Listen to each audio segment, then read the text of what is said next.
Poverty, famine, a dream of freedom. These things drove scores of people from Ireland to the New World. But I'm not talking about the blights and the desperate masses who flocked to New York, Boston, or Chicago. No, the Irish poor I'm talking about today came to our shores over 300 years ago, and the place they found refuge was the misty mountains of Appalachia. This is their story.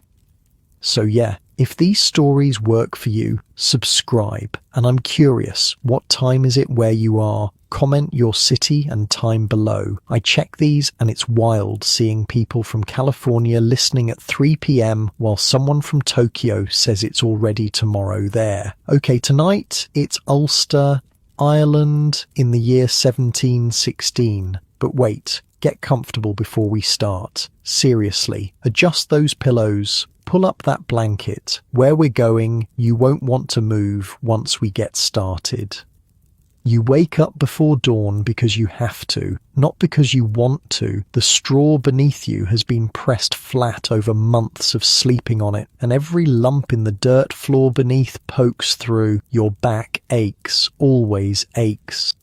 The cottage is one room, just one. You share it with your wife, 3 kids, and sometimes the damn chickens when it's cold enough they'd freeze outside. The smell? Listen, you stopped noticing it months ago. Peat smoke, unwashed bodies, chicken droppings, the mustiness of damp thatch overhead.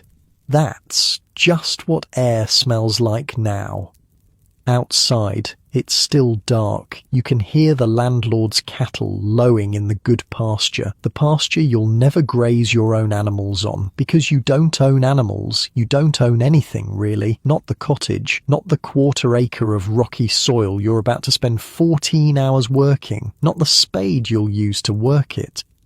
Your name is Eamon. 24 years old, you're a sharecropper in County Antrim, Ulster. Your grandfather came here from the Scottish lowlands back in 1650, lured by promises of land and religious freedom. Those promises? Yeah, about that. Here's what they didn't mention. You'd never own the land. Ever. No matter how hard you worked, how many years you poured into this soil, it would always belong to someone else. Some English or Scottish landlord who might visit once a year, might not. You pull on the same shirt you've worn for 3 weeks. It used to be your father's. The knees of your breeches are worn through, patched with fabric that doesn't match. Your shoes. Well, let's call them shoes, more like leather wrapped around your feet and tied with twine. They'll last maybe another month before they fall apart completely. Your wife, Margaret, is already awake. She's always awake before you somehow. The fire in the hearth needs tending, oats need cooking, the baby needs feeding. There's no sleeping in when you're trying not to starve. Breakfast is oats. Again, it's always oats. Porridge if you're lucky, which means you've got enough water to make it not dry. You eat it with your fingers, sopping it up with a piece of yesterday's bread. The bread is hard enough to hurt your teeth. You eat it anyway.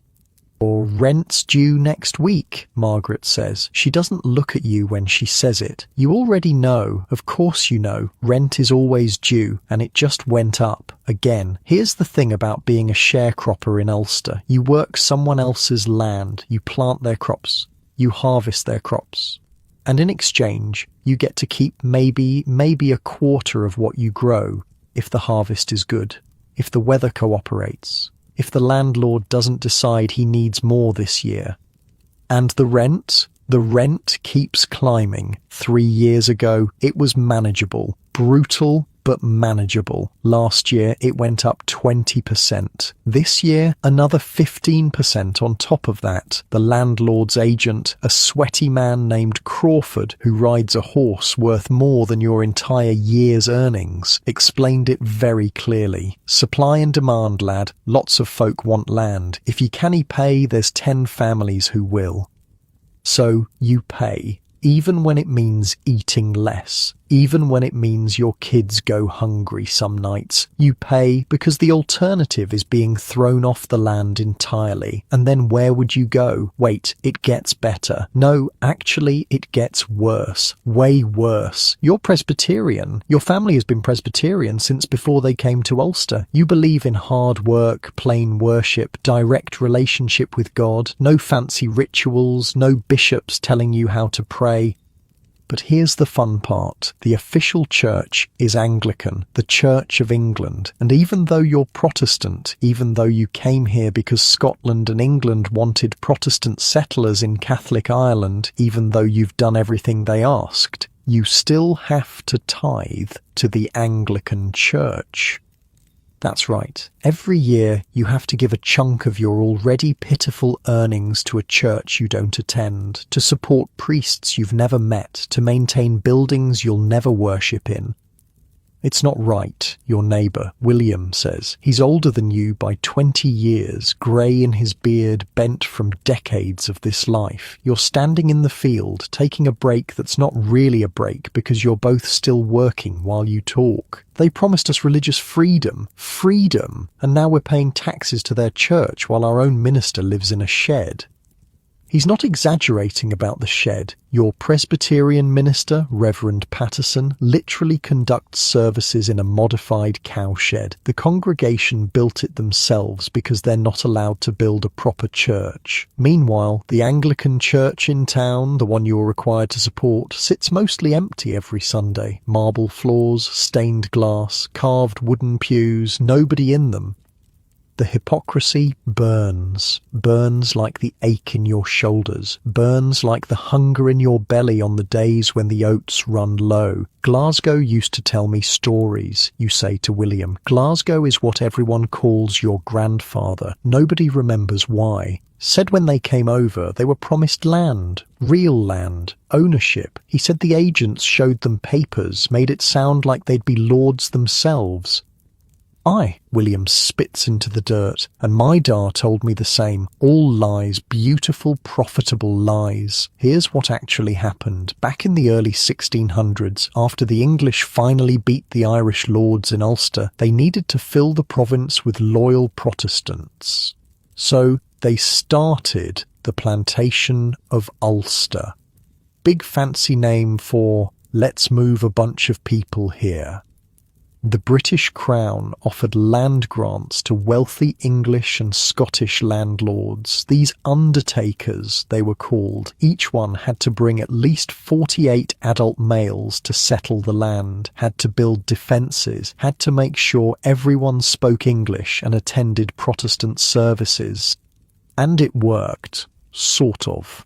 By 1630, there were maybe 20,000 adult males here, which meant somewhere around 80,000 to 150,000 total people when you counted women and children, mostly Scots, mostly from the lowlands, where life was already hard, but at least there was some hope of advancement.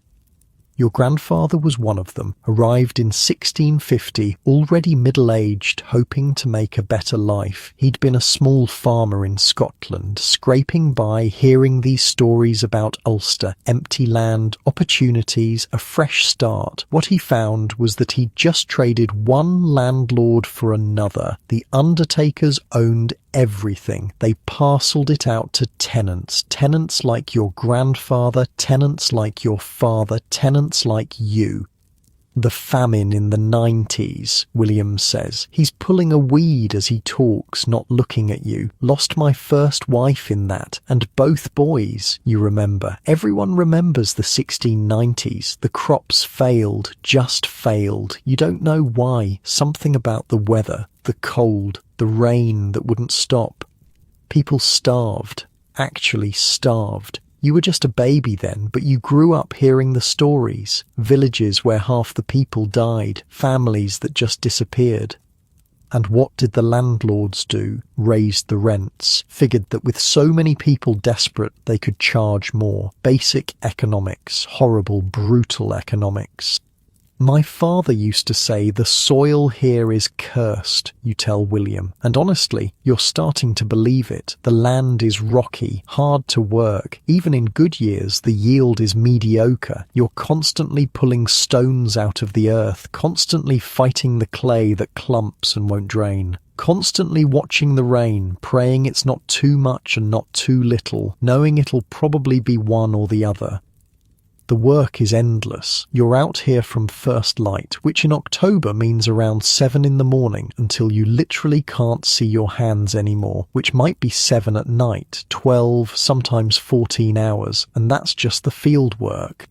There's also hauling water from the stream a quarter-mile away, chopping peat for the fire, repairing the constantly leaking thatch roof, mending tools that break, trying to keep the chickens from wandering into the landlord's property where they'll be confiscated. Feeding the pig you're fattening up that you'll have to sell to pay the rent instead of eating it yourself. Margaret works just as hard, harder maybe. She's got the kids, the cooking, the endless spinning. See, most families here are involved in the linen trade. It's the only way to make a little extra coin. Flax is the big cash crop in Ulster. You grow it alongside your food crops. Margaret spins it into yarn. When she has enough, you take it to the linen merchant in town. He pays you, not much, but enough to maybe, possibly, keep you above water. Except even that's getting harder. The market's flooded, too many people making linen, prices keep dropping. Last year you got 8 pence for a bundle. This year, 6. Next year it'll probably be 5. My cousin sailed for Pennsylvania last spring, William says. He's moved on to another row of the field. You follow. Says there's land there, real land, says a man can own it, actually own it. You've heard these rumours, everyone has. There's this place across the ocean called America, the colonies. They need people. Apparently they're so desperate for settlers, they're practically giving land away. Hundreds of acres, thousands, some folks say. No landlords, no tithes, no Crawford riding up on his expensive horse to tell you the rent just went up again. Could be lies, you say, like the lies that brought our grandfathers here. Could be. William agrees, but I'll tell you what, if rent goes up one more time, I'm finding out. The sun is fully up now. Your day is just beginning, really. You've got hours ahead of you, hours of bending, lifting, hauling. Your back will scream, your hands will bleed. Tonight you'll collapse onto that straw mattress and barely have energy to eat the oats Margaret's kept warm for you. And tomorrow you'll do it again, and the day after that, and the day after that, because what choice do you have? But here's the thing, here's what William doesn't know yet, what you don't know yet. Change is coming, the kind that can't be stopped. Because 3 years from now, in 1719, you won't be here anymore. Neither will William, neither will half the families in this valley. You'll be on a ship, a small, cramped, miserable ship sailing west across the Atlantic. Some of you will die on that journey, but some of you will make it. Make it to a land that's harder, wilder, and more dangerous than anything you've ever known, but also freer. Actually free. For now, though, you don't know that. For now, you just know that your hands hurt and your stomach's empty and the rent is due next week. For now, you bend back to the earth and keep working because that's what you do. That's what your father did. That's what his father did. You work, you survive, you endure, and somewhere deep inside where you don't like to look too closely because hope is dangerous, you wonder if there might be something more. Midday comes. Margaret brings you water in a wooden bucket. The kids trail behind her, the 2 older ones anyway. Little James and Annie, they're barefoot even though it's October. Their shoes wore out in August. You told Margaret you'd make them new ones. You haven't had time. Won't have time until winter when the fieldwork slows down. Papa, I'm hungry, Annie says. She's 5. Big brown eyes that break your heart. Supper tonight, you tell her. It's all you can say because there is no lunch. Lunch is for people who have enough food to eat 3 times a day. Margaret's face is tight. She doesn't say anything, but you can see it. The worry, the calculation she's always doing in her head. How many oats left? How many days until the linen's ready to sell? Whether the pig will be fat enough by the time the rent's due. Crawford came by this morning, she says quietly. The kids are playing in the dirt nearby, far enough they can't hear. Said the landlord wants to inspect the cottage next month. Said we need to make repairs or there'll be a fine.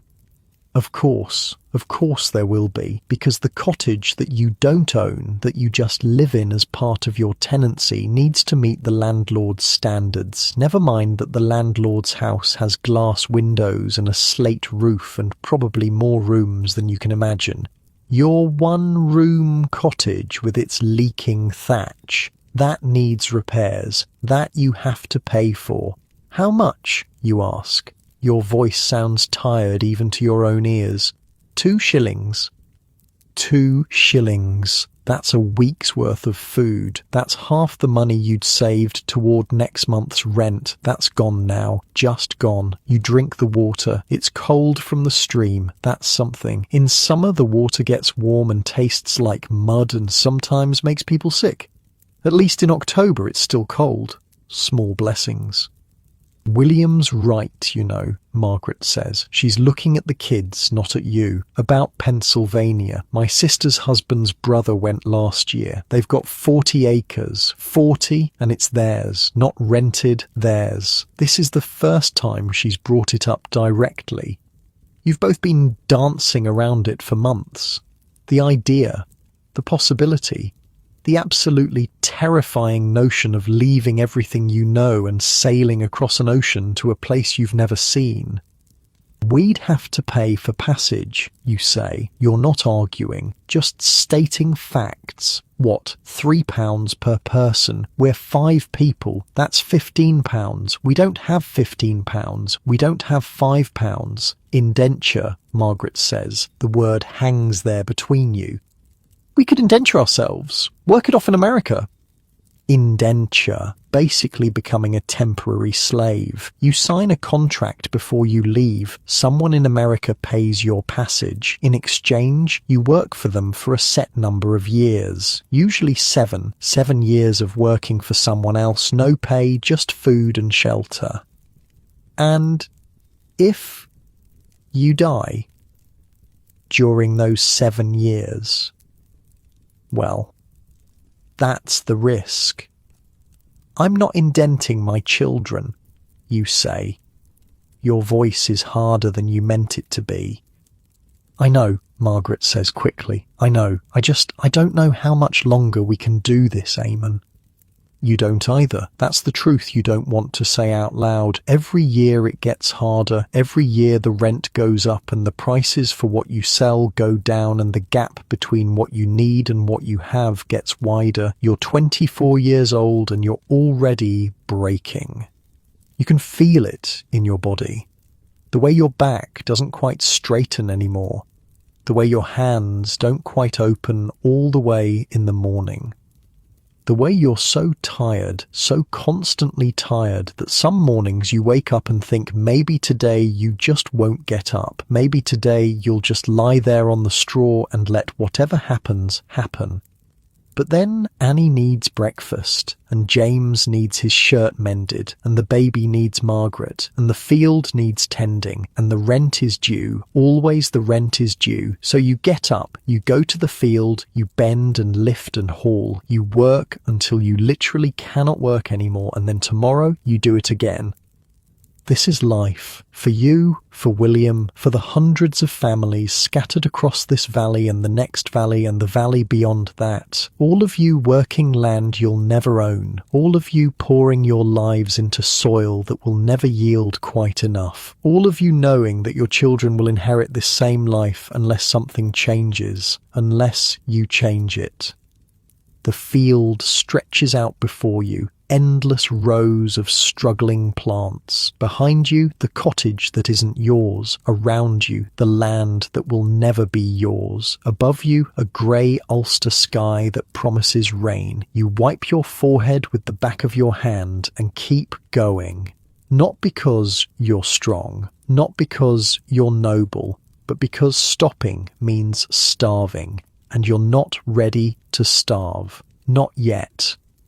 But maybe there's another way. Maybe William's right. Maybe Margaret's right. Maybe across that ocean there's something better. Or maybe there's just a different kind of hell waiting. Hard to say. For now, you've got potatoes to dig. And after that, there's peat to cut. And after that, Margaret will need help hauling water. And after that, if you're lucky, there will be oats for supper and a few hours of sleep before you start all over again.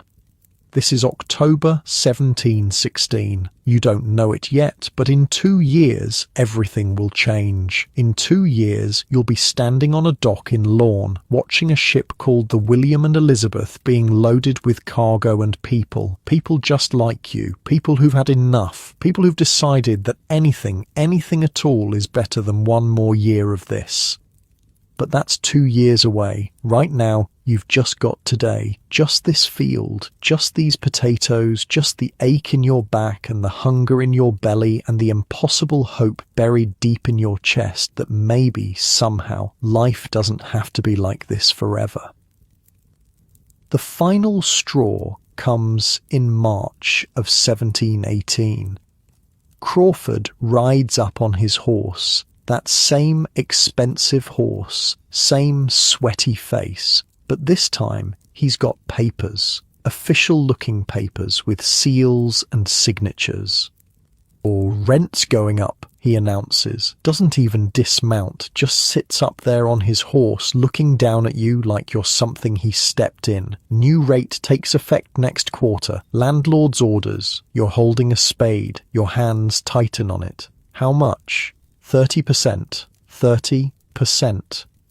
You literally cannot afford that. It's not a matter of tightening your belt or working harder. The math doesn't work. Even if you sold everything you own, even if you gave him every single oat you harvest, it wouldn't be enough. That's impossible, you say. Your voice sounds strange, hollow.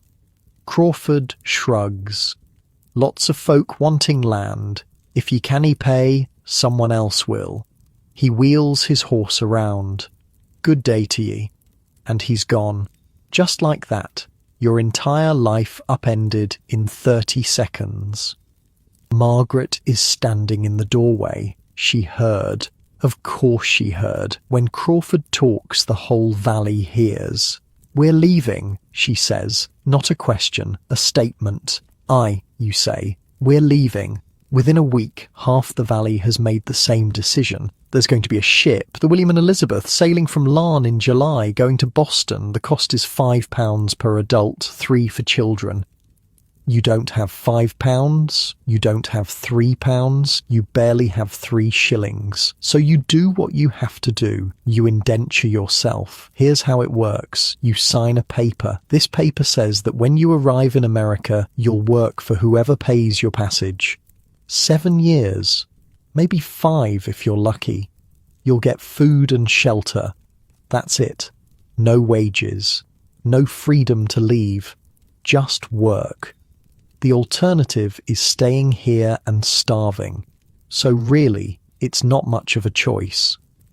William's coming too, and his wife, and the McDowell family from the next farm over, and the Hendersons and the Campbells. There's going to be maybe 70, 80 people from your area alone on this ship, all of you running from the same thing, all of you hoping for the same thing. You sell the pig, get £2 for it, should have gotten 3, but the buyer knows you're desperate. Desperate people don't negotiate well. You sell Margaret's spinning wheel, her grandmother's spinning wheel. She cries when it goes, doesn't make a sound, just stands there with tears running down her face while some merchant loads it onto his cart. You sell your spade, your father's spade, the only thing of his you still had. By the time you've sold everything that isn't nailed down, you've got enough for passage for yourself and Margaret. The kids go as part of your indenture. Whoever buys your contract gets a whole family of workers. What a deal. The walk to Larne takes 3 days. You, Margaret, the 3 kids. Everything you own is in 2 cloth bags. That's it. Your entire life. 2 bags. Annie's shoes finally fell apart on day 2. You carry her the rest of the way. She's not heavy. That's the problem. She should be heavier. None of you should be this light. July in Lorne is chaos. The docks are packed, not just with people from your valley, but from everywhere. Hundreds of families. Maybe 1,000 people all trying to get on ships, all trying to get anywhere that isn't here. The William and Elizabeth is smaller than you expected, way smaller. It's maybe 60 feet long. You count the people waiting to board. 200, easy. 200 people are supposed to fit on this thing. That's not possible, Margaret says. She's holding the baby. Little John. He's 8 months old. Too young for this. Way too young. It's possible, William says. He's standing next to you. It's just going to be miserable. He's not wrong.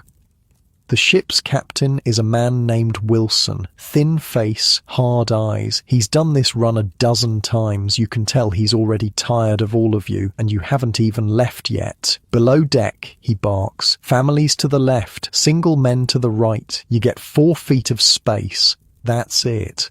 4 feet. Make it work. 4 feet.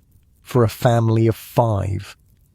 Below deck is dark, really dark. There's maybe 2 small hatches that let in light for 200 people. The ceiling is so low you can't stand up straight. You're bent over, shuffling along, trying to find your 4 feet of space. The smell hits you immediately. Tar, bilge water, human waste. And this is before the voyage even starts, before 200 people have been crammed down here for 6 weeks. Your space is against the hull. The wooden planks are rough, unfinished. There's no mattress, no straw, just wood. This is where you'll sleep, where Margaret will sleep, where the kids will sleep for 6 to 8 weeks. James looks up at you. He's 7, old enough to understand. Papa? It's an adventure, you tell him. You're lying.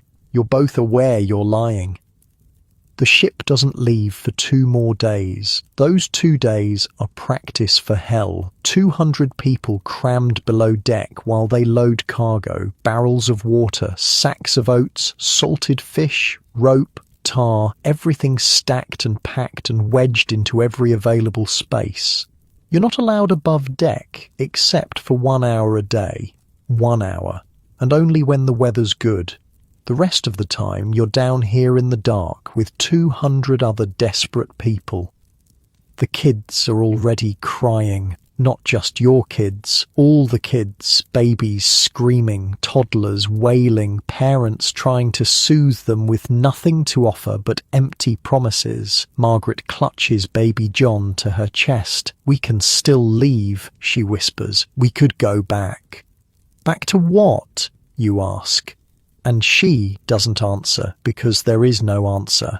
Finally, on July 29th, 1718, the William and Elizabeth leaves port. You're allowed on deck for the departure. Everyone is. 200 people crowded onto a deck that should hold maybe 50. You watch Ulster disappear behind you. The green hills, the grey sky, everything you've ever known getting smaller and smaller until it's just a dark line on the horizon. And then it's gone. You're on the open ocean now, nothing but water in every direction. The ship feels impossibly small, like a toy, like something a child made and set floating in a puddle. How is this supposed to get you across an entire ocean? Below deck, Captain Wilson shouts. Everyone below. Back into the darkness. Back into the smell. Back into your 4 feet of space. The first week is the worst, or maybe you just think it's the worst because you don't know yet how bad it's going to get. Seasickness hits everyone. The ship rolls and pitches. Your stomach lurches. You throw up. Everyone throws up. There's not enough buckets, not enough anything. The smell becomes indescribable. The water rations start immediately. Each person gets about a pint a day. A pint. That's it. And it's not even clean water. It's got vinegar mixed in to keep it from going completely foul. Tastes like someone pissed in it. You drink it anyway because the alternative is dying of thirst. Food is oats. Surprise. You left Ulster to escape oats, and here you are eating oats on a boat, except these oats are worse. They're dry. Hard. You have to soak them in your water ration to make them soft enough to chew. The kids hate them. You hate them. Everyone hates them. Twice a week, you get salt fish. It's so salty it makes your tongue hurt. But it's protein. It's something. I heard someone died last night, William says. It's week 2. You're on deck for your 1 hour of air. The sun feels like a miracle. Who? Don't know. One of the families from Armagh. Baby, I think. Your blood goes cold. You look at Margaret. She's holding John. He's been fussy. Won't eat. Won't sleep. Just cries and cries. It's probably nothing. You tell her. It's not nothing. By week 3, 5 people have died. 2 babies, an old man, a woman who was pregnant, a young boy who got some kind of fever that burned him up in 2 days. They wrap the bodies in cloth and slide them over the side. The captain says a few words, mostly just, "May God have mercy on their souls." And then, splash, gone. Buried at sea, which is just a nice way of saying drowned and eaten by whatever lives down there in the dark. John gets worse. He's burning up with fever. His little face is red and his breathing sounds wrong, wet, rattling. "We need a doctor," Margaret says. She's been saying it for days. "There is no doctor," you tell her. Again, there's no doctor. There's barely a captain. There's just 200 people crammed in a floating box hoping they don't die before they reach land. You try everything. Wet cloths on his forehead, keeping him in the shade, giving him extra water from your own ration, which means you're getting less, which means you're always thirsty. Always. On day 23 of the voyage, John dies. He just stops breathing. 1 minute he's there struggling, fighting, the next minute he's not. Margaret doesn't scream, doesn't cry. She just holds him, rocks him, like he's sleeping, like any minute he'll wake up. "Margaret," you say. Your voice cracks. "Love, we have to." "No, we have to." They take him at sunset. Captain Wilson won't let you keep a body below deck. "Disease," he says. "Risk to everyone else." You wrap John in the only cloth you have. Margaret's shawl, the nice one she'd saved, the one her mother made, and you carry him up to the deck. The sun is setting. The ocean is flat and grey. Nothing but water, nothing but endless, empty water. Wilson says the words, "May God have mercy on his soul," and you drop your baby into the ocean. He doesn't make much of a splash. He's so small. Margaret turns away, walks back to the hatch, climbs below deck, doesn't say a word. You stand there, watching the water, watching the sunset, thinking about how you sold everything, left everything, crossed an ocean, and for what? Your baby's dead, your wife won't speak, your other kids are terrified, and you're still weeks from land. "It'll get better," William says. He's standing next to you. When did he get there? In America. It'll be better. You want to believe him. God, you want to believe him. But right now, standing on this deck, watching the sun disappear, you're not sure you believe anything anymore. The voyage takes 52 days total. 52 days of darkness and sickness and death. By the time you see land, 9 people are dead. 9 people who started this journey and didn't finish it. The coast of New England appears on the horizon. It's just a dark line at first. Then it's trees, actual trees, forests, land. Everyone who can stand comes on deck. 200 people staring at America like it's salvation, like it's heaven, like it's anything other than just another place where you'll have to work yourself to death trying not to starve. But at least it's land, solid land, land that doesn't roll and pitch, land where you can stand up straight, land where the air doesn't smell like piss and death. Boston Harbor is crowded, ships everywhere. The William and Elizabeth has to wait for a berth. You wait all day, staring at the city. It's bigger than anything you've ever seen. Buildings, docks, people everywhere. They'll be needing workers, someone says. That's why they let us come. They need us.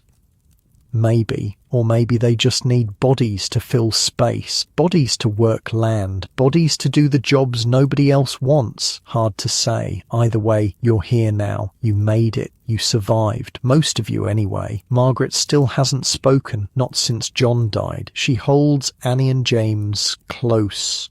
Won't let them out of her sight. You don't push. What is there to say?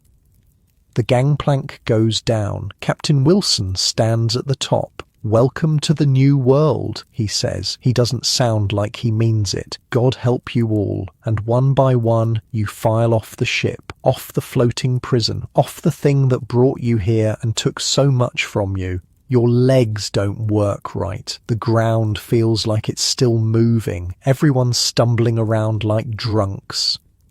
The dock is chaos, people shouting, merchants, ship captains, and others, men in fine clothes, looking at you like you're livestock, because that's what you are now, livestock. You sold yourself, now someone's going to buy you. There's a system to this, you realise. The well-dressed men, they're plantation owners, farm owners, business owners. They're here looking for workers, cheap workers, free workers, basically. People who'll work for years for nothing but food and shelter. Some of them are decent, probably, treat their indentured servants fairly, give them good food, reasonable work hours, keep their promises about the 7 years. Others, not so much. You hear stories while you're waiting, whispered stories from people who've been here before, who are heading back to Ireland after their indenture was up. Stories about masters who work you 18 hours a day, masters who beat you if you complain, masters who extend your contract on any excuse, broke a tool, that's another year, got sick and couldn't work for a week, that's another 6 months. The legal system protects the masters, not you. Remember that. A man approaches, well-dressed, clean. He looks at you, at Margaret, at the kids. "You're indentured?" he asks. Voice is neutral, not kind, not cruel, just business. "Aye." "How many years?" 7. He nods, looks you up and down, checking your teeth like you're a horse, looking at your hands, your shoulders, seeing if you're worth the investment. "You look strong enough. Can you work land?" "I'm a farmer." "Were a farmer," he corrects. "Now you're mine for 7 years. Can you read?" The question surprises you. "No, sir." He seems pleased by this. Illiterate servants are easier to control, probably. Can't read their own contracts. Can't argue about what the papers say. "Your wife?" He's looking at Margaret now. She's holding Annie and James, one in each arm. "Won't look at him." "She can spin," you say. "Linen. Good at it." "Children old enough to work?" Your stomach turns. James is 7. Annie is 5. They're babies. But here, now, they're potential labour. "They can do light work," you hear yourself say, hating yourself for it. The man pulls out papers, a quill. "Here's the arrangement. 7 years' service. I pay your passage, all 5 of you. That's £16 I'm out. You work my land in Virginia. I provide food, shelter, basic clothing. You get Sundays off for church. At the end of 7 years, you get your freedom and 50 acres of land. That's the law. I follow the law." 50 acres. In 7 years, you could own 50 acres. That's more land than you could have dreamed of in Ulster. Sign here. You take the quill. Your hand is shaking. This is it. This is the moment. 7 years of your life signed away. But 7 years with an end. 7 years that lead to something. The signature is just an X. You can't write your name, so you make your mark. Good, the man says. Doesn't smile, just rolls up the papers. Name's Caldwell, Robert Caldwell. My farm's in the Shenandoah Valley. You know where that is? No, sir. Virginia, west of the main settlements. Frontier country. We leave tomorrow. Wagon train heading south. Be ready at dawn. He hands you a token. Copper disc with his name stamped on it. Show this to the wagon master. He'll know you're mine. And he walks away. Just like that, you've been purchased, owned, you and your whole family. Margaret finally looks at you. Her eyes are empty. 50 acres, you say, trying to make it sound hopeful. In 7 years. In 7 years, she repeats, flat, hollow.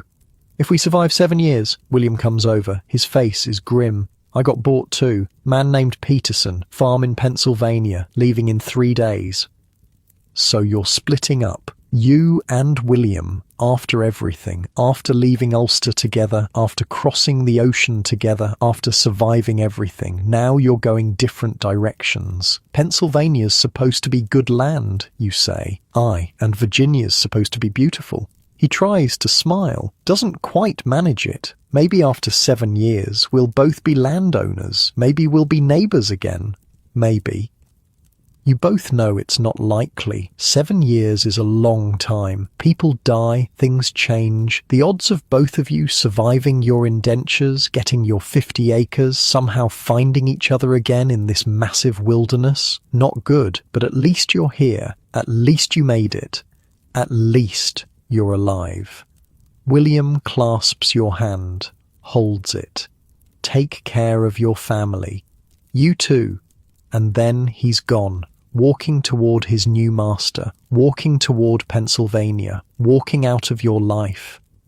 You look at Margaret, at Annie, at James, your family, what's left of your family. We should find somewhere to sleep tonight, you say, before we head to Virginia. Margaret nods, still not really talking, still somewhere far away in her head, probably still with John, still seeing his little face, still feeling his weight in her arms. You find a spot near the docks, not much of a spot, just some wooden crates stacked up that provide a windbreak, but it's something. You huddle there with your family, your 2 cloth bags, your copper token that says you belong to Robert Caldwell now. The city is loud, even at night. People everywhere, voices in languages you don't recognize, the smell of smoke and salt water and garbage and fish. Nothing like Ulster, nothing like anything you've ever known. James falls asleep quickly, exhausted. Annie takes longer. She keeps asking questions. Where's the house, Papa? When can we have a real bed? When do we eat something that isn't oats? Soon, you tell her. All lies. Soon, sweetheart. Margaret doesn't sleep, just sits there staring at nothing. You put your arm around her. She doesn't respond, doesn't pull away, just sits. We're going to be all right, you whisper. More lies. Maybe, maybe not lies. Hard to say. Tomorrow you head to Virginia, to the Shenandoah Valley, to frontier country, to a place you've never seen, to work for a man you just met for 7 years with no guarantee of anything except that it'll be hard. But at least it's land. At least it's not Ulster. At least it's not Crawford riding up on his horse telling you the rent's going up again. At least it's a chance.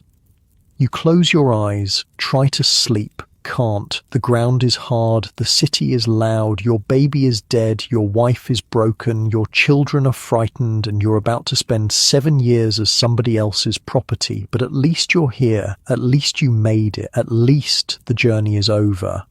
No. Wait. The journey's not over. The journey's just beginning, because this is Boston and you're not staying in Boston. Nobody wants workers in Boston. Too crowded already. Too many people. Where you're going is south. Way south. To places that don't even have names yet, to frontiers, to mountains, to places so wild and dangerous that the only people who'll go there are people like you, people who have nowhere else to go. Dawn comes too early.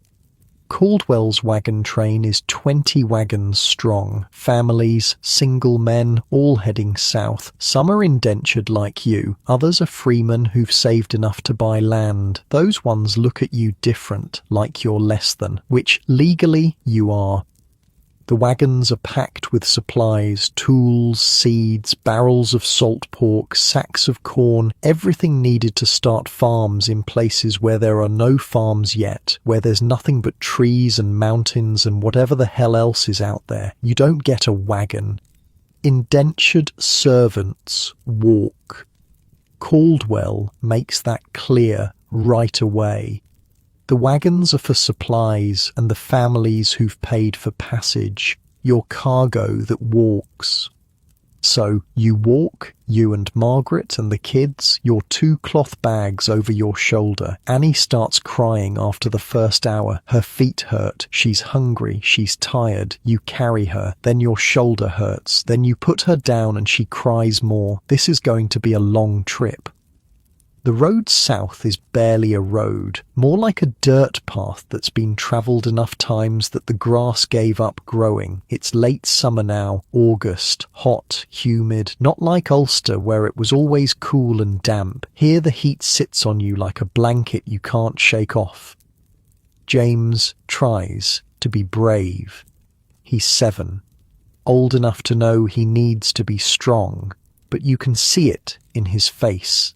The fear, the exhaustion, the way he keeps looking back toward Boston like maybe they can still go back.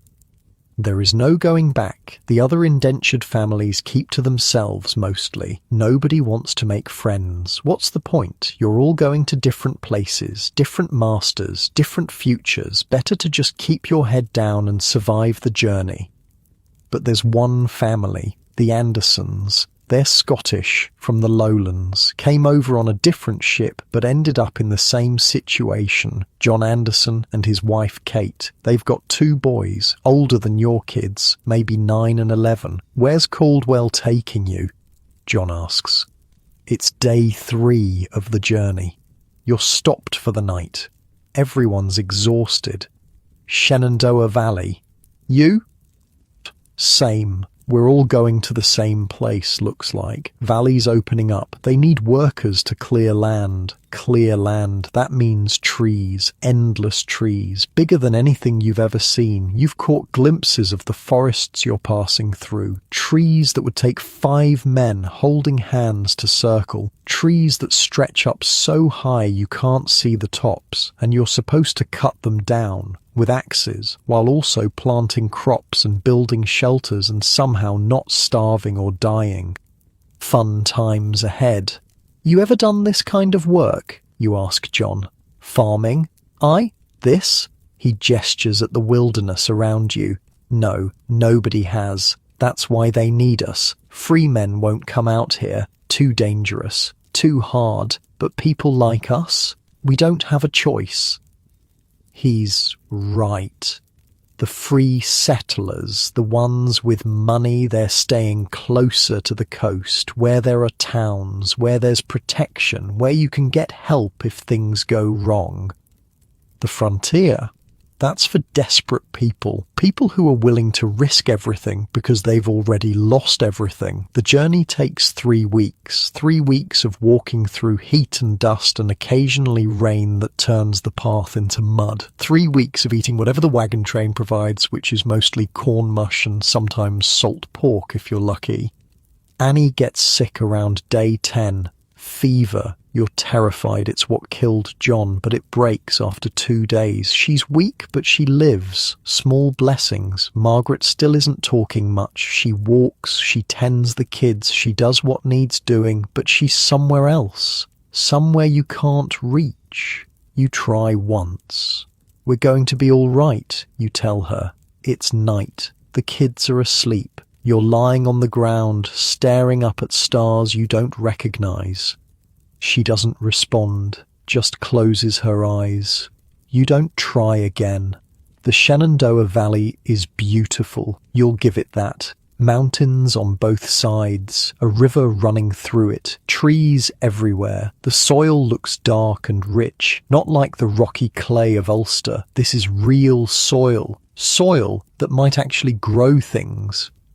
But it's also empty, like really empty. There's a settlement, if you can call it that. Maybe 10 families, maybe 15 rough log cabins, cleared fields that are mostly stumps, a single path that serves as the main road. This is civilization out here. This is what you fought for. This is freedom. Caldwell's farm is 2 miles from the settlement, or what will be his farm anyway. Right now it's just forest, endless forest. He's got a claim on 500 acres. The British Crown gives out land grants to encourage settlement. 500 acres sounds like a fortune until you realise you have to clear every inch of it yourself. There's a cabin, one cabin, about 20 feet by 20 feet, log walls, dirt floor, a hole in the roof for smoke. This is where you'll live. You and the Andersons and 2 other indentured families, 12 people total in a space the size of your cottage in Ulster. Get settled, Caldwell says. He's not staying here. He's staying in the settlement in an actual house. Start clearing tomorrow. I want 20 acres ready for planting by spring. 20 acres. That's roughly 800,000 square feet of forest that needs to be cut down, roots pulled up, stumps removed, soil turned and made ready for crops in 6 months with hand tools. That's not possible, John Anderson says. He's standing next to you, staring at the trees. It's possible, you say. It's just going to kill us.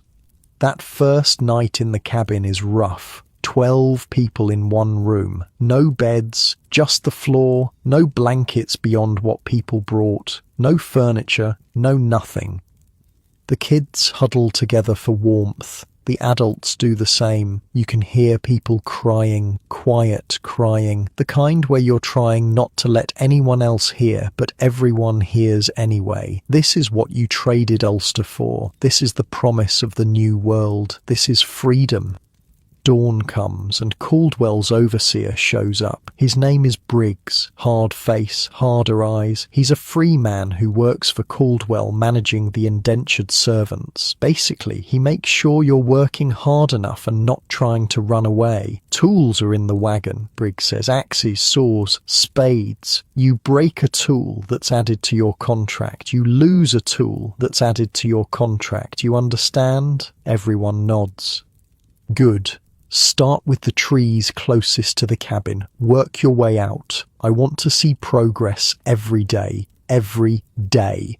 And that's it. That's your introduction to frontier life. Here's some axes. Start cutting. The trees are massive, way bigger than anything in Ireland. An oak back home might be 2 feet across. Here, 4 feet, 5 feet. Some of them are 6 feet across. Solid wood, ancient wood, and you're supposed to cut them down with an axe. John Anderson takes the first swing. The axe bounces off, barely makes a dent. Hell, he mutters. It takes 3 men a full day to bring down one large tree, and once it's down, you've got to cut it into manageable pieces. Then you've got to move those pieces, and the stump stays. You can't pull a stump that size, not without oxen or horses, which you don't have, so you work around it. This is going to take years, not months, years. But you don't have years, you have until spring. So you work 14 hours a day, 6 days a week. Sundays you're supposed to rest, go to church, except there's no church, there's no anywhere. So Sunday becomes the day you repair tools and tend your own small garden plot that Briggs lets you keep for vegetables. The The work destroys your body. Your hands blister. The blisters pop. They blister again. Eventually they callus so thick you can barely bend your fingers. Your shoulders ache constantly. Your back seizes up. You're 24 years old and you move like you're 50. But you're not the only one suffering. Margaret works too. The women work. Not cutting trees, but cooking, preserving food, tending gardens, hauling water, making clothes, doing every other job that keeps people alive. Annie and James help where they can, carrying small branches, fetching water, stirring pots. They're too young for this, way too young, but childhood is a luxury nobody can afford out here. September turns to October. The leaves change colour, red and gold and orange. It's beautiful in a way that makes you angry. How can it be beautiful when everything hurts? How can nature be putting on a show when you're dying by inches? The temperature drops. You need warmer clothes. You don't have warmer clothes. You've got what you wore on the ship and that's it. Kate Anderson knows how to sew. She makes a deal with Briggs. She'll make him a shirt if he'll give the indentured families some fabric. He agrees. She makes shirts for all the kids. Rough fabric. Poorly cut. But warm. Warmer than what they had. You try to thank her. She waves it off. We're all we've got out here. She's right. The settlement doesn't want you. You went there once, to the trading post, tried to buy some supplies with the few coins you'd saved. The owner looked at you like you were dirt. You're indentured? I? Caldwell know you're here? He didn't say I couldn't come. The man laughed. Indentured servants don't buy things. Go back to your work. So that's how it is. You're less than, lower than free settlers, barely above slaves. Actually, you might be below slaves because at least slaves are valuable property. You're just temporary labour. By November, you've cleared maybe 5 acres. 5. You need 20. You're working as hard as you possibly can and you're failing. Everyone knows it. Briggs knows it. Caldwell knows it. You know it. He's going to extend our contracts, John says. It's night. You're sitting by the fire, too tired to sleep somehow. You say, probably. That's not legal. Who's going to stop him? There's no magistrate out here. No law, just him and us. And he's got the papers. John stares into the fire. I didn't cross an ocean for this. None of us did. But here you are anyway, because turning back isn't an option. Running away isn't an option. Briggs made that clear the first week. You run, we hunt you, we find you, we add 3 years to your contract. We don't find you, well, the wilderness gets you anyway. The wilderness. That's the other thing. You're not alone out here. There are animals, bears, wolves, elk, and according to Briggs, there are also natives, Cherokee, Shawnee, other tribes whose names you don't know. They don't like us being here, Briggs said. This is hunting land, their hunting land, but the Crown says it's ours now, so that's that. Except it's not that simple. You've seen signs, tracks, a camp that looked recent. Once you found an arrow stuck in a tree near your work site. Nobody said anything about the arrow. You all just worked a little faster that day. Winter hits hard. Harder than Ulster, somehow. It's different here. The cold is sharper, cuts through your clothes, and there's snow, real snow. Not the dusting you'd get in Ireland. This is feet of snow, piles of it. The cabin is freezing. You've got 1 fireplace and 12 people, and not enough wood because you've been too busy clearing land to stockpile firewood. You burn green wood. It smokes, fills the cabin with smoke. Everyone's coughing all the time. James gets sick, really sick. Lung sickness. The coughing sounds wet, sounds like John did on the ship. Margaret finally speaks. Not again, she says, first words in months. I'm not losing another child. She stays with James day and night. keeps him warm, forces him to drink water, feeds him broth when he can keep it down. She wills him to live through sheer stubbornness, and somehow he pulls through. The fever breaks, the cough eases. He's weak as a kitten, but he's alive.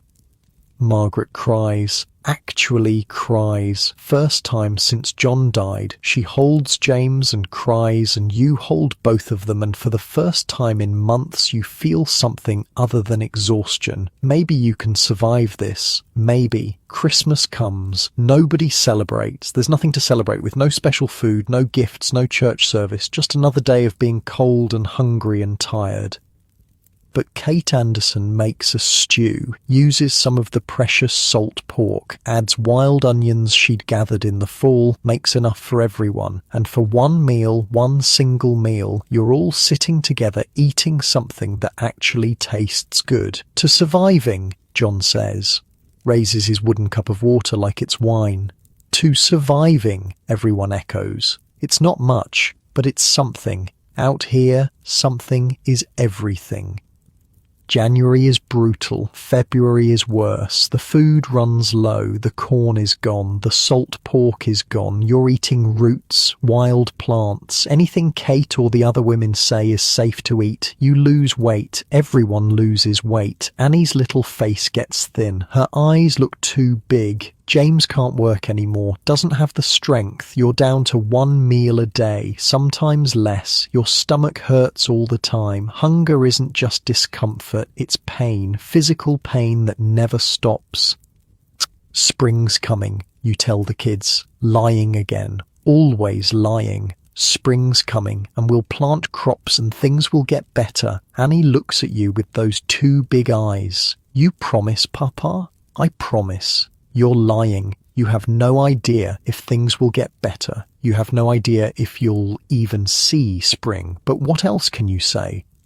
March brings rain. The snow melts. The cabin leaks. Everything's wet. Everything's mouldy. But the temperature rises. You can work without your hands going numb. That's progress. Caldwell shows up in April, first time all winter. He looks at the cleared land, 5 acres. Maybe 6, if you're generous. This is all.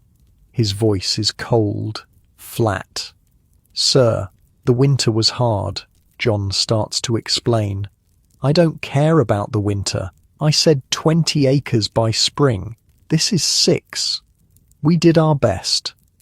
Your best isn't good enough. Caldwell pulls out papers. Your contract. This says 7 years, but you failed to meet your obligations, so I'm adding 2 years. Each 2 years. Just like that. 7 became 9. 9 years of this. That's not legal, John says. His voice is shaking. You can't just add time. I can, and I did. You want to argue? Go ahead. Nearest magistrate is in Winchester, 60 miles east, and he happens to be my cousin. Good luck with that. Caldwell leaves. 12 of you stand there in the mud and the rain, staring at the 6 acres of stumps and cleared ground that just cost you 2 years of your lives. We should run, one of the men says. Just take off into the woods. And go where? John asks. We've got no money, no supplies, no idea how to survive in the wilderness. We'd be dead in a week.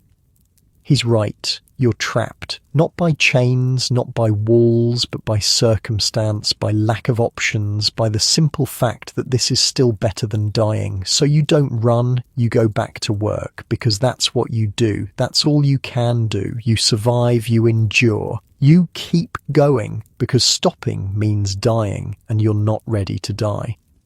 Not yet. Not after everything. Not after crossing an ocean. Not after losing John. Not after watching Margaret break and slowly, painfully put herself back together. Not after nearly losing James. You've come too far to quit now, even if too far just means you're stuck in place. Even if freedom is still 9 years away. Even if you're not sure you'll survive 9 years. You've got no choice but to try. Year 3, that's what you call it now, not 1720. Just year 3 of 9, maybe 10 if Caldwell decides you haven't worked hard enough again, but something's changed. You've changed. Your body's different, harder, leaner. Your hands are leather now, scars everywhere. You can swing an axe for 12 hours without your arms giving out. You can tell good timber from bad just by looking. You know which trees will fall clean and which ones will twist and try to kill you. You're not a farmer anymore. You're something else, something tougher. The settlement's grown. There's maybe 30 families now, a proper trading post, a blacksmith, even a preacher who comes through once a month. It's still rough, still dangerous, but it's less like you're gonna die any second. Caldwell's land is different too. You've cleared 15 acres now, planted corn, wheat, some vegetables. The stumps are still there, but you work around them. The crops aren't great, but they're enough that you're not starving anymore. That's progress. But here's the thing about clearing 15 acres of forest. You've killed a lot of animals. Deer mostly. They live in the forest. You cut down the forest. They wander into your cleared land looking for food. You kill them because fresh meat is fresh meat. And Briggs says anything you hunt, you can keep. First time you killed a deer was year 1. Pure accident. You were hauling wood and this buck just stood there staring at you. You grabbed the axe, threw it, somehow hit the thing in the neck. It went down. You stared at it for a full minute, shocked you'd actually done it. Then you butchered it. Badly. Wasted half the meat because you didn't know what you were doing. But the half you saved fed 12 people for 3 days. John Anderson saw you do it. "We need guns," he said. "Can't keep throwing axes at deer. Guns cost money. Everything costs money. Doesn't mean we don't need them." He was right. Out here, a gun isn't a luxury. It's survival, for hunting, for protection, for everything. Briggs has a gun, an old musket he's had forever. He uses it to hunt sometimes. You watch him. Watch how he moves through the woods, how he tracks, how he waits. "You want to learn?" he asks one day, catches you watching. I'll teach you, but you owe me." "Owe you what?" "Whatever I decide. Deal? You don't have a choice. Deal." Briggs teaches you to hunt, really hunt. Not just stumble across deer and throw things at them. He shows you how to read tracks, how to move quiet, how to wait, how to aim. The musket is heavier than you expected. Kicks like a mule when you fire it. First shot you take, you miss completely. Hit a tree about 10 feet to the left of the deer you were aiming at. "You're jerking the trigger," Briggs says. "Squeeze, don't pull. Second shot is better. Still miss, but closer. Third shot, a week later, you drop a doe at 30 yards. Clean shot. She goes down immediately. The feeling is strange. Not pride exactly. More like relief, like you've unlocked something. A skill that might keep you alive. You're not terrible," Briggs says. High praise from him. Over the next months, you hunt whenever you can, early mornings before work, Sundays, any spare moment. You bring back deer, rabbits, turkey. Once you got lucky and killed an elk, that fed everyone for a week.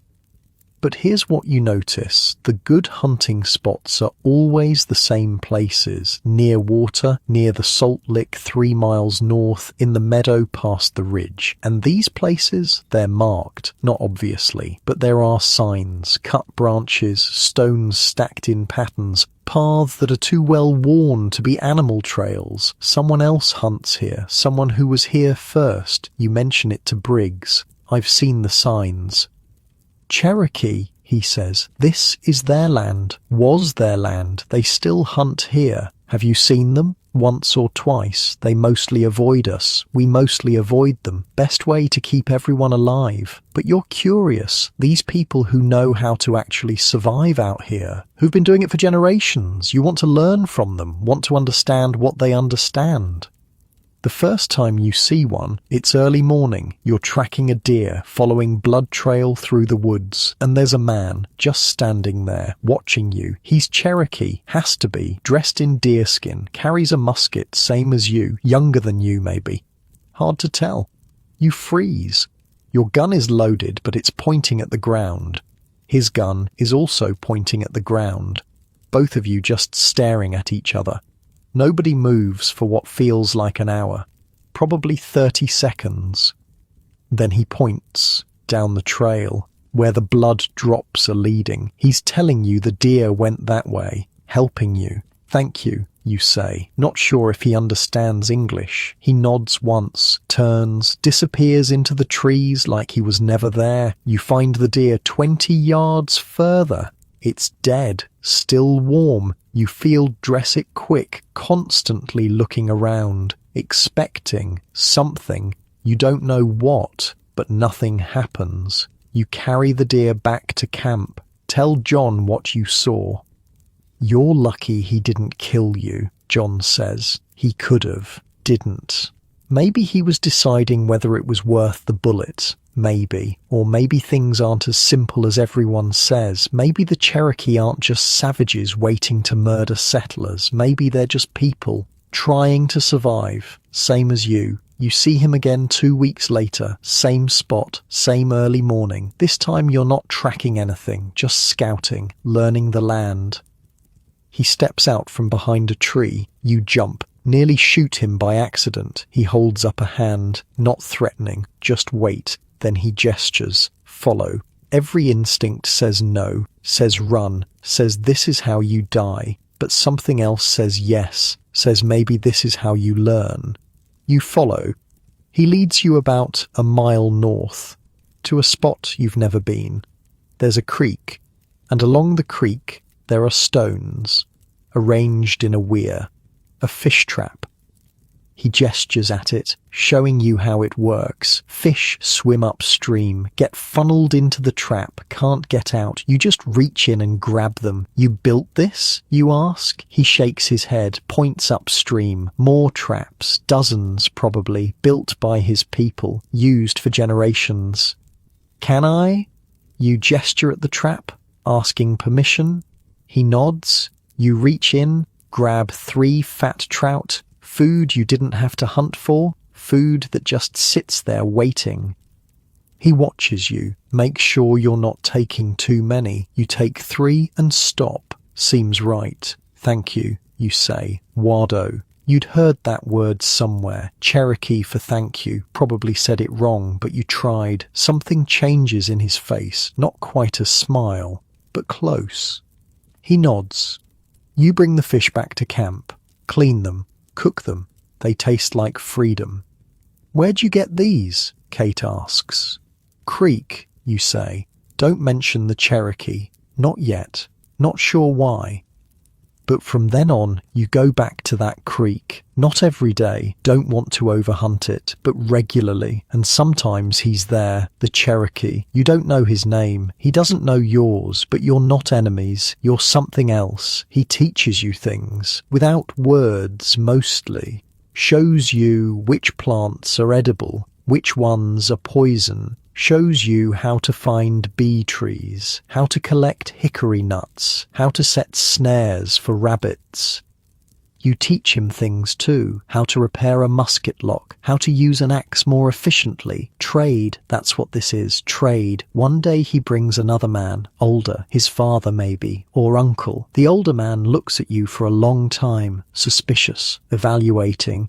Then he speaks in English, heavily accented but clear. You are Eamon. You're shocked. How do you know my name? We watch. We know who lives here. You work for Caldwell. Caldwell is not good man. You can't argue with that. No, he's not. The older man nods, seems satisfied. You hunt careful. Take only what you need. This is good. Some white men, they kill everything. Waste meat. This is bad. I only take what I can use. Yes, we see. This is why we help you. He gestures at the younger man. His name is Tsali. He says you are honest. He says you can be trusted. Tsali. Finally, a name. Thank you, you say, for teaching me, for the fish. The older man studies you again. Your people want all our land, your chiefs, your kings. But you? He shakes his head. You just want to live, same as us. So we teach you, so maybe you survive, so maybe some of you learn. And then they're gone, back into the forest, like ghosts. But after that, things are different. You're not just stumbling through the wilderness anymore. You're learning it, understanding it. The land isn't your enemy. It's just the land. You learn to work with it instead of against it. Charlie shows you the deer trails, the real ones. Shows you where they bed down, where they feed. Shows you the salt lick they prefer. Suddenly, you're hunting smart, bringing back meat regularly. Your family eats better. Everyone in the cabin eats better. You share with Tsali. When you kill a deer, you leave a haunch at the creek. By the next day, it's gone. When you check your snares, sometimes there's already a rabbit in one. But there's also wild onions nearby that weren't there before. Trade. The other men notice. How are you getting so much game? One asks. I'm learning the land. Teach us. So you do. You show them the salt licks, the trails, the good hunting spots. You teach them what Tsali taught you. Some of them take to it, some don't. John's good at it, has a natural sense for tracking. Briggs notices too. You're bringing in more meat than anyone. How? Practice. He doesn't believe you, but he doesn't push. As long as the work gets done and people are fed, he doesn't care how. Year 4 passes, then year 5. You're getting good at this life. Not comfortable, never comfortable, but competent. You know how to survive winter now, know how to preserve meat, know which roots to dig in fall, know how to tan hides. The hides, that's where things get interesting. You've been using deer skins for clothes, for blankets, for everything, but there's more skins than you need, way more, and in the settlement people buy them. One skin goes for $1. $1, they call it. That's where the term comes from. You learn. $1 equals 1 deer skin equals $1. You've got maybe 20 skins you don't need. That's $20. More money than you've ever had in your life. What are you going to do with that? Margaret asks. She's better now, talks again, smiles sometimes, still sad, probably always will be, but functional, present. Save it, you say. For after. After, when the 9 years are up, when you're free, when you get your 50 acres, you'll need money then, need supplies, need everything, so you save. Other men start hunting more too, start tanning hides, start selling them. There's a whole economy forming around deer skins. The traders in the settlement ship them east, to Philadelphia, to New York, eventually to England. Fashion there, apparently. Ladies want leather gloves, deerskin gloves. So, your suffering, your hunting, your hard work in the Appalachian wilderness ends up as some rich lady's gloves in London. Strange world. But you don't care where they go. You care that they're worth money, that each buck you earn gets you closer to freedom, to land, to something that's actually yours. Year 6. You're 30 now. Feel 50. Look 40, probably. Margaret's 28. James is 13. Annie's 11. They're not kids anymore. They work. Really work. James can swing an axe almost as good as you. Annie can dress a deer faster than most of the men. Your family is surviving. More than surviving. You're building something. Not much. Not yet. But something. And the land. You know the land now. Every creek, every ridge, every valley. You know where the deer gather in winter, where the turkey roost, where the best fishing is, where the blackberries grow thick in summer. This place is starting to feel like home. Not like Ulster, nothing like Ulster, but home in a new way. Earned, hard won, yours in a way that rented land never was. Tsali approves. you can tell. He nods when he sees you, brings his sons sometimes, young boys who watch you with curiosity. You show them how to fix a broken axe handle. They show you how to cool turkey. More Cherokee come around. They're curious about the settlers who aren't trying to kill them or steal everything, who hunt respectfully, who trade fairly, who learn instead of just taking. The older man, you learn his name is Agan, brings you a gift, a knife. Beautiful knife, bone handle, blade made from traded steel, sharpened to a razor edge. You are friend, Agan says. Friends give gifts. You don't have anything worthy to give back, but you make him a metal tool. Use Briggs's forge when he's not looking. It's crude but functional, a scraper for tanning hides. Agan accepts it, nods. Good trade. Not everyone is happy about this friendship. Some of the other settlers mutter, "You're getting too friendly with the savages. They don't understand, don't want to understand, but you don't care. These savages have taught you how to survive, have fed your family, have treated you with more respect than Caldwell ever has. Briggs doesn't care either. Long as the work gets done and nobody dies, you can be friends with whoever you want." 3 years left. 3 years until freedom, 3 years until 50 acres of your own, 3 years until you're not property anymore. You can make it. You've made it this far. Through death, through near starvation, through winters that tried to kill you, through masters who see you as nothing but tools. You've survived. And more than that, you've learned the land, learned to hunt, learned that the people everyone told you to fear might be the only honest friends you have out here. 3 more years. You can do 3 more years. You're sure of it now. Unlike your broken back and shaky hands, you have to do it now. The Appalachian Mountains stretch out around you. Misty in the morning, green and endless, dangerous, beautiful, home. Year 9 arrives faster than you expected and slower than you can stand. May 1727. That's the date on your freedom papers. Caldwell hands them over like he's doing you a favor, like he didn't just steal 9 years of your life. "You've completed your service," he says, formal, cold. "Your land grant is recorded with the Colonial Office, 50 acres on the western edge of the valley. It's yours. Yours." That word sounds fake, sounds impossible, but the papers are real. You read them yourself. Well, John reads them. You still can't read much, but John can, and he confirms it. 50 acres. Legal, owned, not rented, not borrowed, owned. Margaret cries, actually cries. First time in years you've seen her cry from something other than grief. "We're free," she says, like she can't believe it. "We're actually free." The Andersons get their papers too. Same day, you walk out of Caldwell's property together.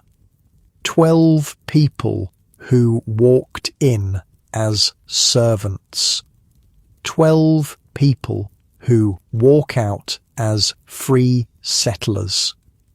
Nobody says much, too big to talk about. You just walk, away from the cabin you've lived in for 9 years, away from the cleared land you've bled over, away from Caldwell, away from Briggs, away from all of it. Your 50 acres are 3 miles northwest, near the creek where Sally taught you to fish. That's not an accident. You requested this land specifically. Caldwell thought you were crazy. Nothing but forest up there. Good. You know forest. You know how to work it. The 4 families split up. The Andersons go east. The other 2 families go south and west. Everyone's got their 50 acres. Everyone's got their fresh start. You stand on your land, trees everywhere. A creek running through the northern edge. Rich soil. Good hunting. Perfect. "Where do we build?" James asks. He's 17 now, tall, strong, looks nothing like the scared 7-year-old who crossed the ocean. "Near the creek," you say. close to water, but high enough the spring floods won't reach us. You've been planning this for years, know exactly where the cabin goes, where the fields will be, where the barn will go if you ever get animals. Got it all mapped in your head. But first, you need tools, need supplies, need everything, because Caldwell gave you your freedom and your land grant and absolutely nothing else. Good thing you've been saving 23 deerskins worth of money. $23. It's not much, but it's something. You go to the trading post. Different now. You're not indentured anymore. You're a free landowner. The owner treats you different, calls you sir, asks what you need. Axe, saw, nails, seeds, a milk cow if you've got one cheap. He totals it up. $18. You hand over the money, watch it disappear. 9 years of savings gone in 5 minutes, but you've got tools, got seeds, got a scraggly cow that looks half dead but might survive if you're lucky. You'll need more than that, the owner says. Not unkind, just honest. Building a homestead takes years. And money. I'll hunt. He nods. Deerskins are still good trade. Beaver too if you can trap them. Otter, fox, anything with fur, we'll buy it. So that's the plan. Hunt, trap, tan hides. Trade them for what you need. Slowly, piece by piece, build a life. Building the cabin takes all summer, just you and James at first. Margaret and Annie help where they can, but most of the heavy work falls on you two.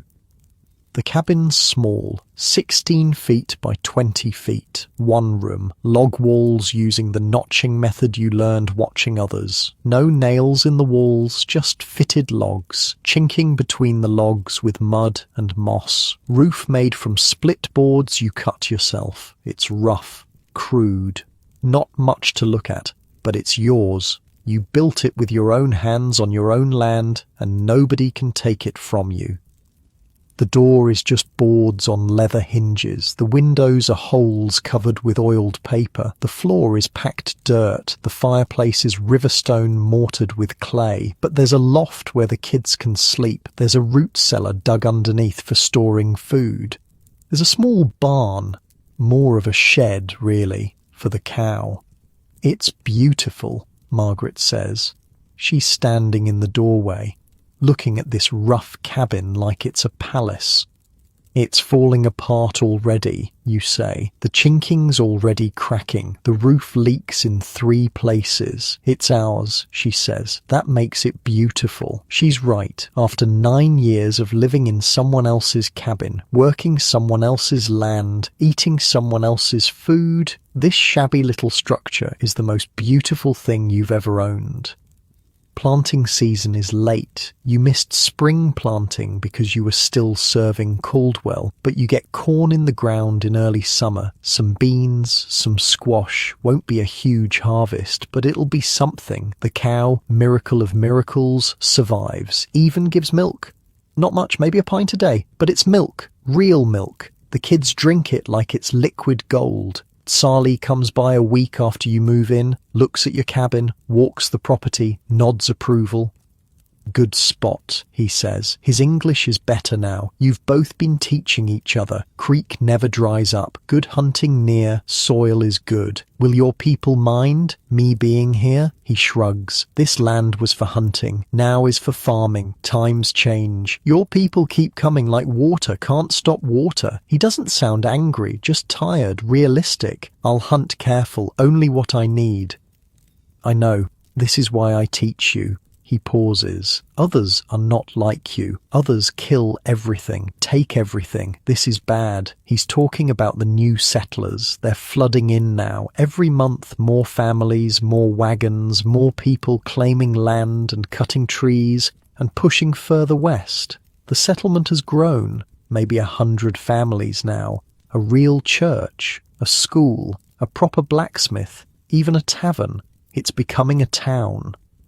And with more people comes more problems, more conflicts with the Cherokee. Some settlers don't care about hunting respectfully, don't care about taking too much, see the Cherokee as obstacles, not neighbors. There will be trouble, Sali says. Soon. My chiefs are angry. Your chiefs want all our land. War is coming. When? I don't know. Years maybe, but coming. He looks at you seriously. When war comes, you will have to choose your people or friendship with us. You don't want to think about that. I hope it doesn't come to that. It will. He hands you something, a small carved figure, a bear. For your daughter. Agan made it. You take it. The craftsmanship is incredible. Every detail perfect. Tell Agan thank you. Tell him... What? Tell him what? That you're grateful? That you hope the war doesn't come? That you wish things were different? I'll tell him, Sali says. Understands what you can't say. He leaves. You stand there holding the carved bear, feeling like the world is getting complicated in ways you can't control. But that's a problem for later. Right now, you've got a harvest to worry about. The corn comes in decent. Not great, but decent. Enough to eat. Enough to save seed for next year. The beans do well. The squash goes crazy, grows everywhere. You've got food. Real food. Food you grew on your own land. Margaret preserves everything she can, dries corn, smokes meat, stores roots in the cellar. She's been doing this for 9 years, but doing it for yourself feels different. Better. Annie's growing up. She's 15 now, pretty girl, quiet, takes after her mother. She helps with everything: cooking, preserving, tanning hides. She's got steady hands, good at detail work. One day a young man shows up, tall, dark hair, not much older than Annie. He's Cherokee, one of Sali's nephews. I am Wire, he says, struggling with English. My uncle, he says you are good man, says I can learn from you. Trade work for learning. You look at Margaret. She looks at Annie. Annie is very carefully not looking at anyone. Oh, so that's how it is. You want to learn what? You ask Wire. Metal work, English words, how white men build, how they farm. He hesitates. My people, we must learn, must change, or we die. This I understand. He's right. The Cherokee are caught between their old ways and the flood of settlers. Learn to adapt or get crushed. Harsh truth, but truth nonetheless. You can stay, you say. Help with work. I'll teach you what I know. Fair trade. Wire stays. Builds a small shelter near your cabin. Works hard. Never complains. Learns fast. His English improves. He picks up farming techniques, blacksmithing basics, carpentry. And he and Annie, they're careful, respectful, but you see the looks, the small smiles, the way they find excuses to work near each other. Margaret sees it too. What do we do? She asks, quiet. Just the two of you. Do about what? Don't play dumb. Annie and that boy. His name's Wire. I know his name. He's Cherokee, Eamon. She doesn't finish. If they what? Fall in love? Get married? Have children? You keep your voice low. Lots of traders marry Cherokee women. Lots of Cherokee men marry white women. It happens. That's different. Those are traders. Frontiersmen. We're settlers. We're people. They're people. If they care for each other, who am I to stop them? Margaret is quiet for a long time. Then, your children would be mixed, both and neither. Do you know how hard that is?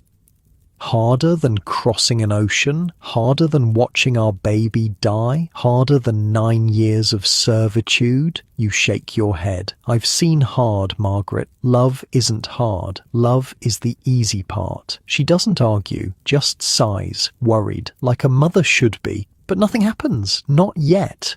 Annie's young. Wire's young. They're just circling, figuring out what they feel, what's possible.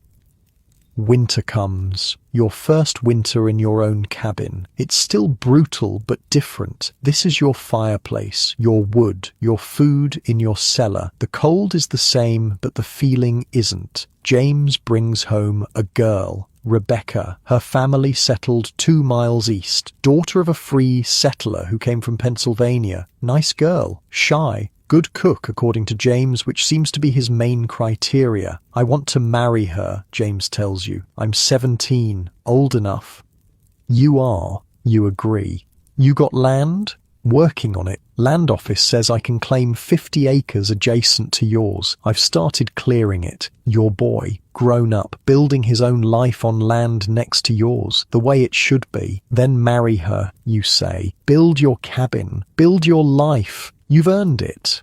The wedding is small. Preacher from the settlement, a dozen families attending, food that people bring to share, music from a fiddle someone brought from Scotland 20 years ago.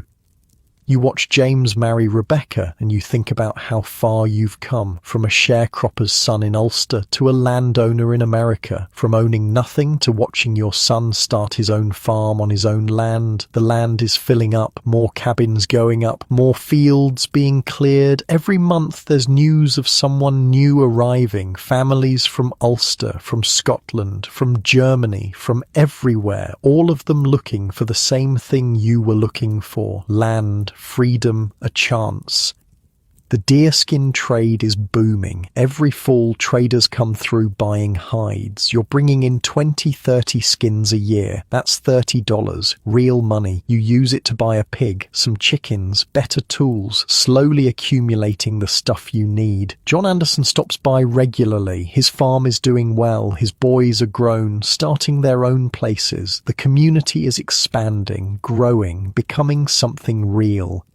Remember when we first got here, John says. You're sitting outside your cabin smoking pipes. Thought we'd die that first winter. Nearly did. And now look, cabins everywhere, farms, families. We built this. He waves his pipe at the valley. Us and people like us. We built this.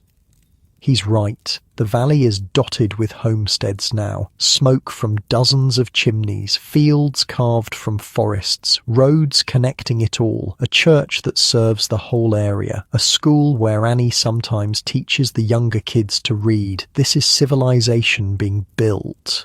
Not by kings or lords or rich men, by people like you, people who cleared the land themselves, built the cabins themselves, made it work through sheer stubbornness. Think we'll ever go back? John asks. To Ulster? God, no. You?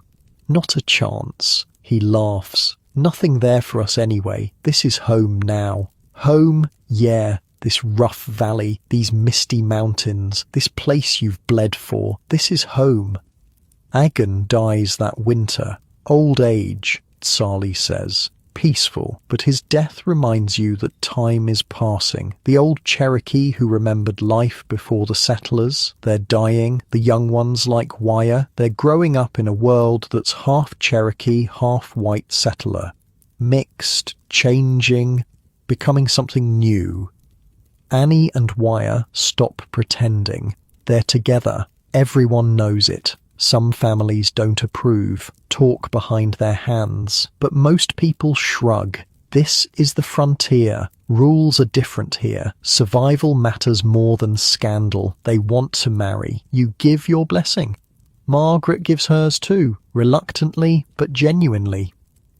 The wedding is interesting, half Christian ceremony, half Cherokee tradition. The preacher looks uncomfortable but does his job. Sali and his family attend. It's awkward, nobody's sure of the protocol, but it happens. Your daughter marries a Cherokee man. Your grandchildren, if there are any, will be both. And that's just how it is now. This is Appalachia. This is the frontier. This is the mixing and merging and creating something new that nobody planned but everybody's living through.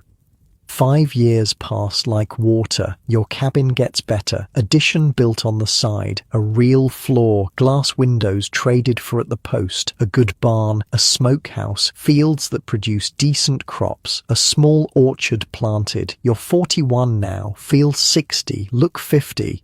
But you're alive. You're free. You own land. Your son has a farm next to yours. Your daughter has a husband and a baby on the way.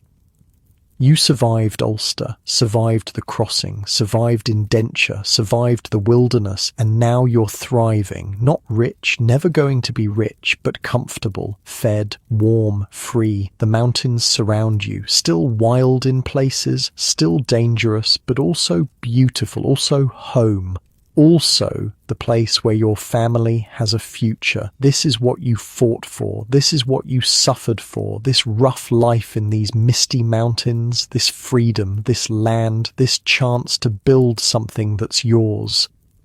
Was it worth it? The suffering? The death? The years of servitude? You look at James's cabin, at Annie's home she shares with Wire, at your own growing farm, at Margaret, older but happier, tending her garden. Yeah, it was worth it. 1750s arrive quiet but heavy. You're 56 now, white-haired, bent from decades of work. Your hands don't open all the way anymore. Arthritis, the doctor in town calls it. You call it the price of surviving. But you're still here, still working. James runs most of your farm now while managing his own. He's got 4 kids, your grandchildren. They call you Papaw in that mountain drawl that's developed out here. Not quite Irish, not quite English, something new. Annie's got 3 children with Wire. Beautiful kids, dark hair, eyes that could be either Cherokee or Scots-Irish depending on the light. They speak both languages, move between both worlds. It works most of the time.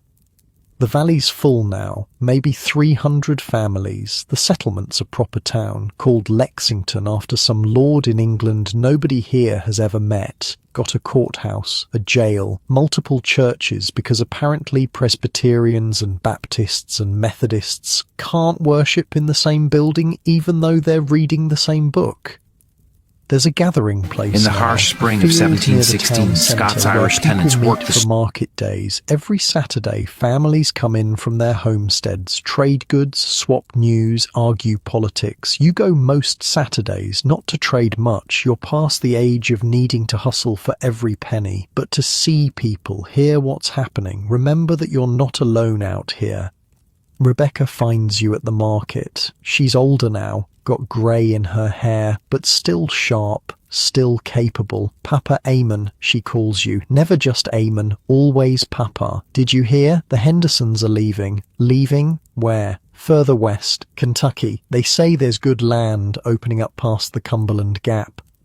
Kentucky. Everyone's talking about Kentucky now. A hunter named Daniel Boone came through last year, told stories about a paradise beyond the mountains, endless forests, herds of buffalo so large they take an hour to pass, land so rich you can grow anything. Sounds like the same promises that brought you to Ulster, the same promises that brought you to Virginia, but people believe him. Dozens of families have already gone, more planning to go. You thinking about going? You ask Rebecca. She laughs. Me? God, no. James neither. We're settled here, but the young ones, they're restless. Your grandson, William, he talks about Kentucky like it's heaven. William, James's oldest boy, 15, strong, fearless, stupid in the way 15-year-old boys are always stupid. Yeah. You can see him going west, chasing the same dream you chased. The dream never dies, just moves further west. Let him go, you say. Can't hold young men down. They need to find their own way. Spoken like someone who dragged his family across an ocean. She's not wrong. The market is busy. Farmers selling corn, wheat, vegetables, women selling preserved goods, jams, pickles, dried fruit. A blacksmith set up a stall taking orders for tools. Someone selling whiskey? Not legal whiskey, the mountain kind, the kind you don't pay taxes on because screw taxes. That's become a thing. Whiskey. Every farm's got a still hidden somewhere. You make it from your corn. It's worth more than selling the corn itself. A gallon of whiskey trades for more than a bushel of corn. Simple economics. The British keep trying to tax it. Keep sending agents around to find the stills. Nobody cooperates. This is mountain country now. Appalachian country. People here don't take kindly to outsiders telling them what they can and cannot do with their own corn. You see Tsali across the market. He's old now too, grey-haired, walks with a limp from an old hunting injury, but still comes to trade. The Cherokee and the settlers have an uneasy peace. Lots of intermarriage now, lots of trade, but also lots of tension. The British keep pushing treaties, keep buying Cherokee land, keep moving the boundary line west. Each time they promise it's the last time, each time they're lying. Tsali knows it, you know it, everyone knows it. Your people take and take, Tsali says when you walk over, not angry, just tired. Soon there will be nothing left to take. I'm sorry. You are one man. Sorry does not stop a river. He gestures at the market, at the town, at everything. My grandchildren, they live like white men now, farm like white men, speak English, go to your churches. This is how we survive. We become you. There's pain in his voice, the pain of watching a culture die, of knowing his grandchildren won't live like he lived, won't know what he knows. The old ways are disappearing, being traded for axes and ploughs and whiskey. You don't know what to say. There's nothing to say. History is rolling forward like a boulder down a mountain, and all any of you can do is try not to get crushed. Come, Tsali says. Let us drink and pretend we are young men. You drink. Some settlers shine. Burns going down. Warms the belly. Makes the world fuzzy at the edges. You talk about hunting, about old times, about the first time you met when you were both young and dumb and thought you understood the world. You understand it less now than you did then. Age doesn't bring wisdom, just more questions. The town's growing political, people arguing constantly about the British, about the Crown, about taxes and laws and rights. There's talk of rebellion, serious talk. Some folks in Boston threw tea in the harbour. British soldiers shot people in the streets. Things are heating up. Most people in the valley don't care much about politics. They care about crops, about survival, about not dying. But the young ones, they care. They're angry. They see the British as just another landlord, another master, another person trying to control them. "We didn't cross mountains to bow to kings," one young man shouts at a gathering. He's maybe 20, red-faced, passionate. "This is our land. We built it. We bled for it. And we'll be damned if we let them tax it." People cheer. You just sit there. You've heard this speech before. Different words, same sentiment. People always want to be free, always willing to fight for it. Question is whether they're willing to pay the price. The price is always higher than you think. James comes to you one evening.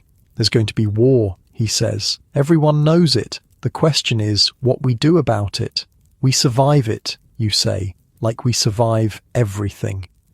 "I'm thinking of joining the militia when the fighting starts." Your stomach drops.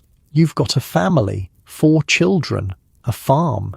And if the British win, if they crush the rebellion, you think they'll let us keep any of this? They'll take it back, tax it, control it. We'll be tenants again, just like Ulster. He's right. You hate that he's right, but he is. If the Crown wins, people like you, people on the frontier, you'll be the first ones punished, the first ones brought to heel.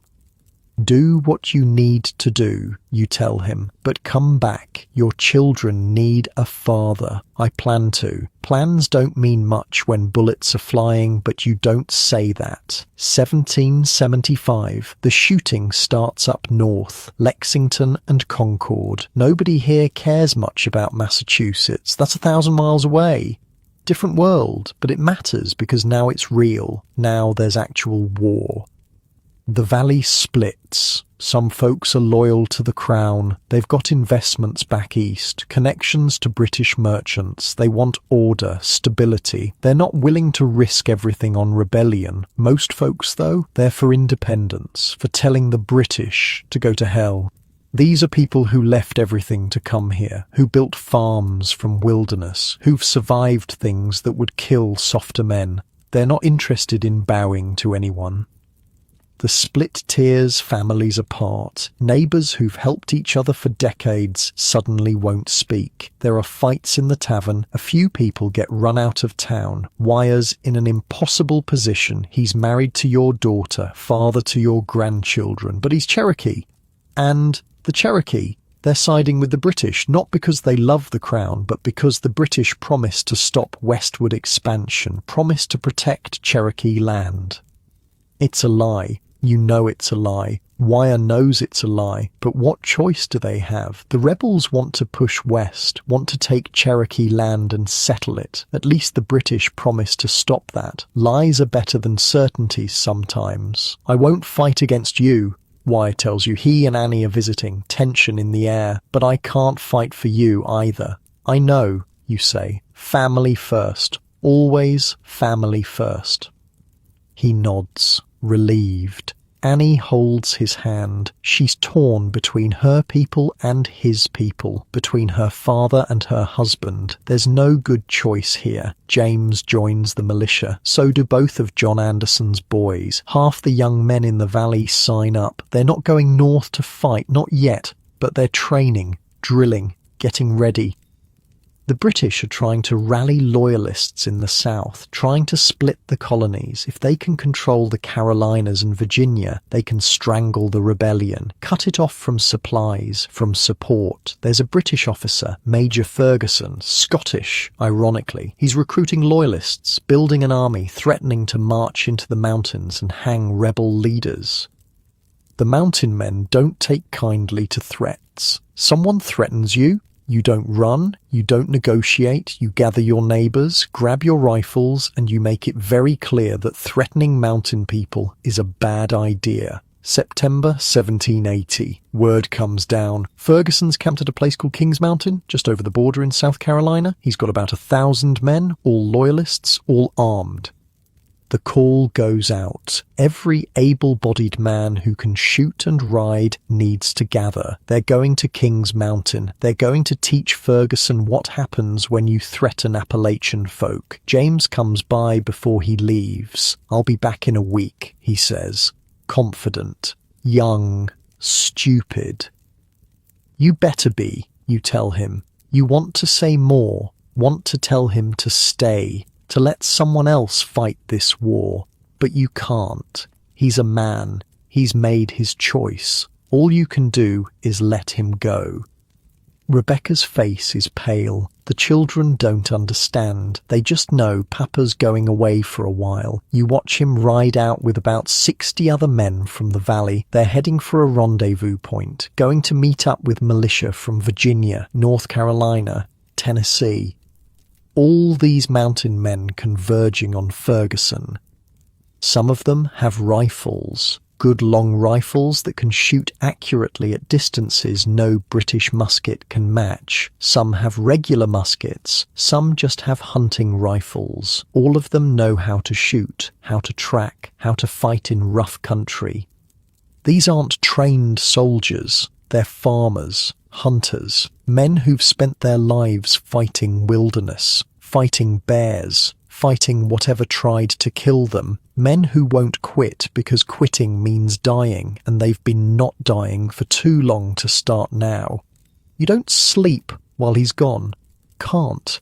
Just sit up at night, staring at the fire, wondering if your son is alive, if you'll ever see him again.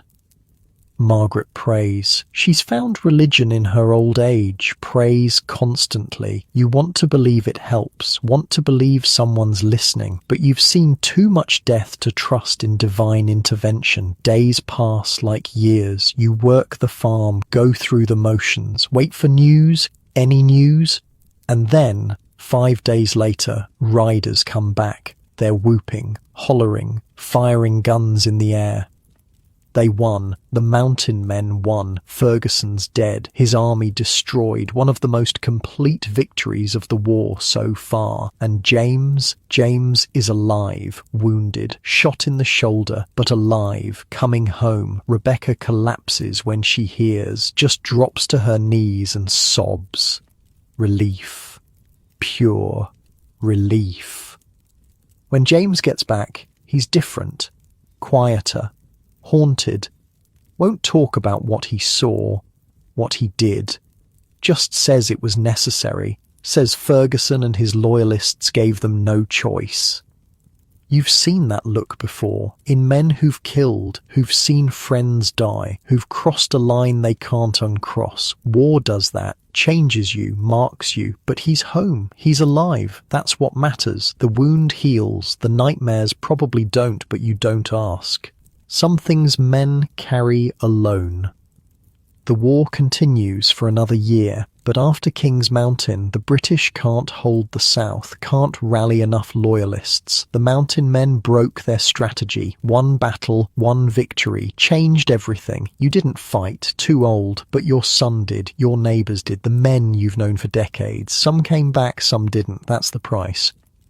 The Hendersons lost their oldest boy. John Anderson lost his nephew. 3 other families lost sons. You go to the funerals, listen to the prayers, watch the families grieve. Know how lucky you are that it wasn't your son in that grave, but could have been. So easily could have been. That's what you think about at night. How close you came to losing everything again. 1781. The war ends. The British surrender. The 13 colonies are now the United States of America. Free, independent. No more crown, no more lords, no more being told what to do by people across an ocean. You're 67 years old. You've lived through everything, Ulster. The Crossing. Indenture. Wilderness. Indian wars. A revolution. And you're still here. Still standing. Still on your land. Or your land, in a free country, a country you helped build, that your son helped fight for, that your grandchildren will inherit. This is what you crossed an ocean for. This freedom, this independence, this chance to build something without someone's boot on your neck. You stand outside your cabin. The sun is setting behind the mountains. Your mountains. Your Appalachia. Smoke rises from chimneys across the valley. Each one represents a family, a story, a journey like yours. This place, these people, this culture you're all building together. It's something new, not Irish, not Scottish, not English, not Cherokee. Something that's all of those things and none of them. Something that's uniquely Appalachian, and you're part of it. Part of building this. Part of creating something that will last long after you're gone. You're old now, tired, ready to rest. But not yet, not quite yet. There's still crops to bring in, grandchildren to spoil, whiskey to drink with old friends who are getting fewer each year. You've survived everything, crossed an ocean, buried a child, endured servitude, built a life from nothing, and somehow, impossibly, it worked out. Not the way you planned, not the way you expected, but here you are, free, landed, American. The mountains are turning gold and red, fall colours, beautiful, like they're on fire, like they're celebrating with you, celebrating survival, celebrating freedom, celebrating the stubborn refusal of Appalachian people to be broken. You smile. First time in a while, a real smile, because against all odds you made it. You actually made it. 1785, you're 71. Most men don't make it this far. You've outlived John Anderson, outlived Briggs, outlived half the people who crossed the ocean with you, but you're still here, still breathing, still watching the world turn. Margaret died 3 years back, peacefully in her sleep. You found her in the morning, cold, but calm, looked younger somehow, like death had smoothed away the hard years. You buried her on the hill overlooking your farm, where she can see the mountains. You miss her. Every day you miss her, but there's work to do, crops to tend, grandchildren to watch grow. Life doesn't stop just because your heart's broken. Today there's a gathering, happens twice a year now, spring and fall. Everyone in the valley comes together, brings food, shares news, celebrates being alive. It's become tradition, the kind of thing that feels like it's always been done even though you remember when it started. Annie's organising it this year. She's good at that, getting people together, making sure everyone's fed. She's got her mother's capability, wires warmth, their children help, running around setting up tables, hauling firewood, doing whatever needs doing. The gathering happens in a big field between 3 farms, tables made from sawhorses and planks, a bonfire big enough to roast a pig. Someone always roasts a pig, multiple someones usually. Families bring their best food, show off a little, compare recipes, trade secrets. Kate Henderson brings her chow chow. It's famous now. Pickled vegetables in a spicy sweet brine. Takes her all summer to make enough jars. People trade for it like currency. You've seen a man give a whole bushel of corn for 3 jars of Kate's chow chow. Rebecca makes biscuits, the big fluffy kind that soak up gravy. She brings them hot, wrapped in cloth, with a pot of sausage gravy that's more fat than anything else but tastes like heaven. People line up for Rebecca's biscuits and gravy. It's expected now, part of the gathering. Someone brings fried chicken, someone else brings cornbread. Annie made a blackberry cobbler from berries the kids picked. There's beans cooked with pork fat, collard greens, fried squash, fresh tomatoes from the late gardens. And everywhere, there's whiskey, moonshine, the mountain kind that nobody pays taxes on, clear as water, burns like fire. Every family's got their own recipe, their own still hidden somewhere. Everyone knows, nobody tells. That's how it works here. The British tried to tax whiskey back before the war, sent agents around looking for stills. Know what happened? Those agents got lost, mysteriously lost, ended up walking in circles for days before stumbling back to town, convinced the mountains were haunted.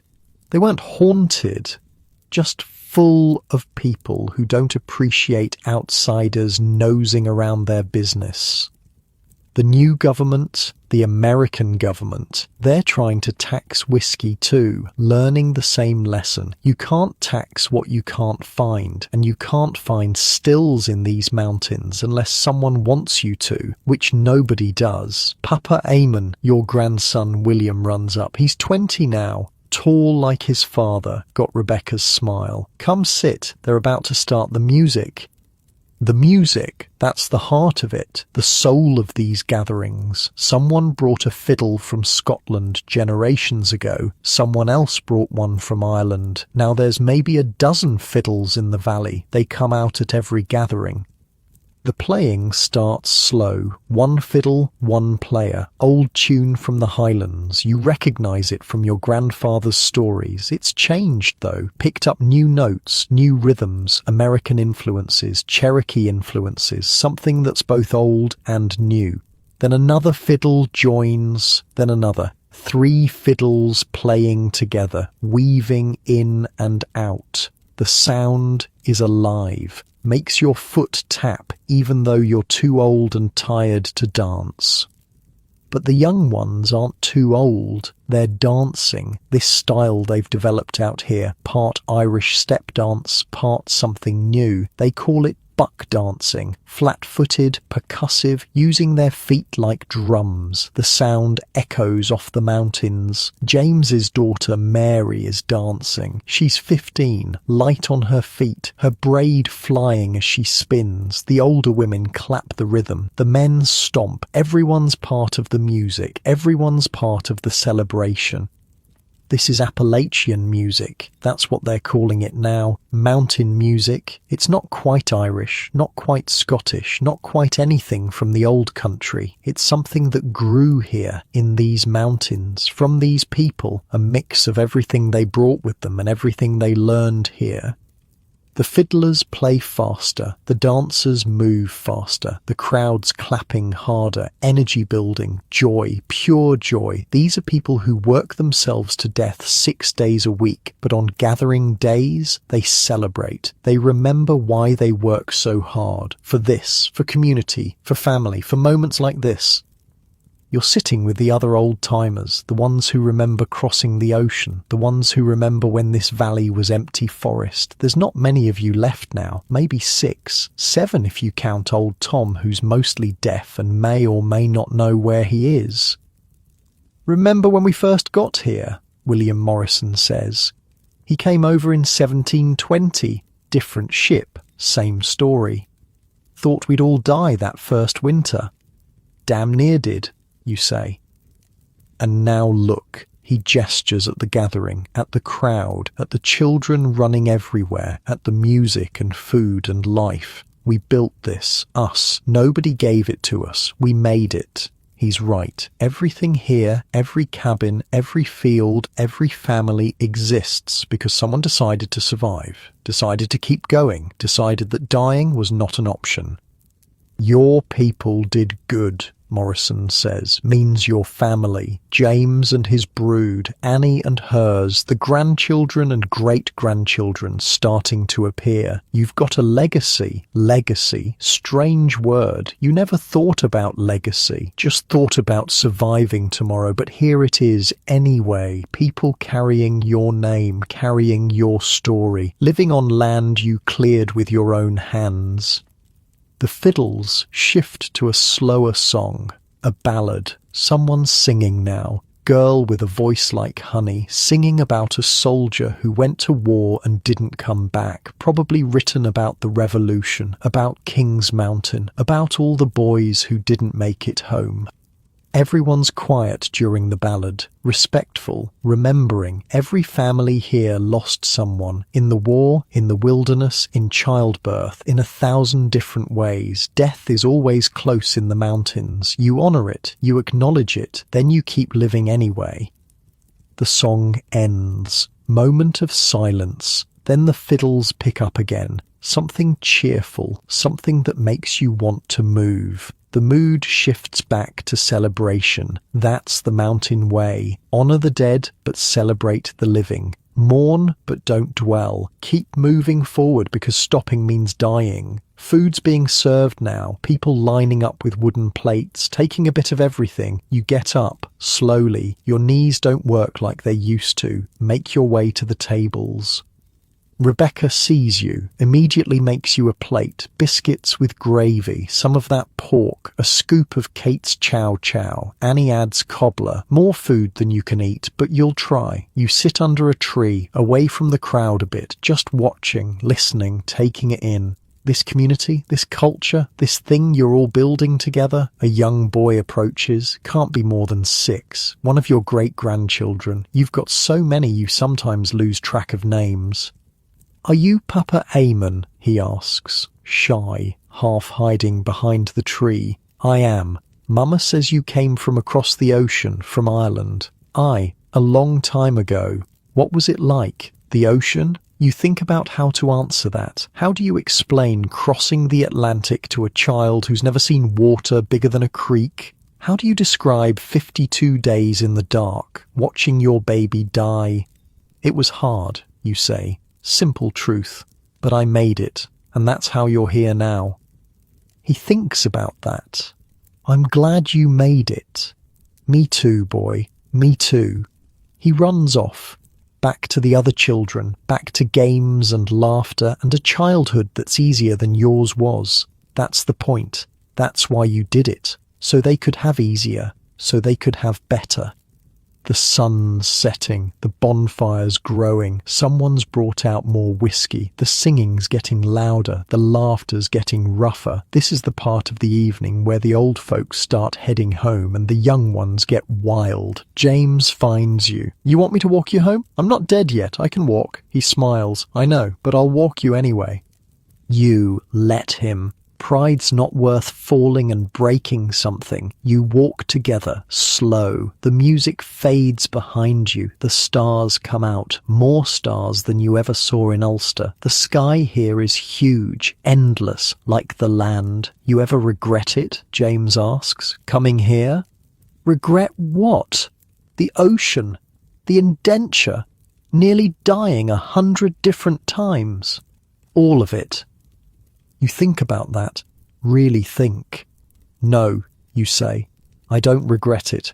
Your mother and I, we did what we had to, and look what came from it. You, your children, this life, this place. No, no regrets. Good, James says, because I'm grateful for what you did, for bringing us here. You stop walking. Look at him, your son, grown, grey in his own beard now, strong, capable, free. You would have done the same, you say. For your children, that's what parents do. We suffer so they don't have to. He nods, understands. He's got his own children to worry about now, his own sacrifices to make. The burden passes from generation to generation. That's how it works. You reach your cabin, your small cabin that's been home for 58 years. James makes sure you're inside. Fires is still going. Everything's warm, safe. I'll check on you tomorrow, he says. I'll be here. He leaves. You sit by the fire, alone but not lonely. You can still hear the music faintly, still hear the celebration, your people, your community, your Appalachia. You think about Ulster, about that cold cottage with the leaking thatch, about Crawford and his horse and his endless demands, about never having enough, about always being afraid.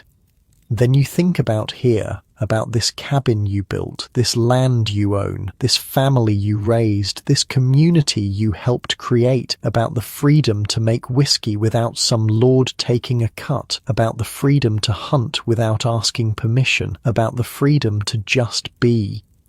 The cabin's walls tell stories if you know how to read them. There's a quilt hanging over your bed. Annie made it. Every piece of fabric has a story. That blue square came from a shirt James wore as a boy. The red one was Margaret's dress. The green was from a trader who passed through in 1740. Each piece a memory, each stitch a connection. That's how it works here now. Women make quilts that tell stories, pass them down. Each pattern has meaning. Star patterns for guidance, log cabin patterns for home, wedding ring patterns for love. The quilts aren't just blankets. They're history, they're family, they're art. Annie taught her daughters to quilt. They're teaching their daughters. The skill passes down. The stories pass down. Nothing's wasted in the mountains. You use every scrap, turn it into something beautiful, something lasting. Same with the food. Nothing fancy, but it's good.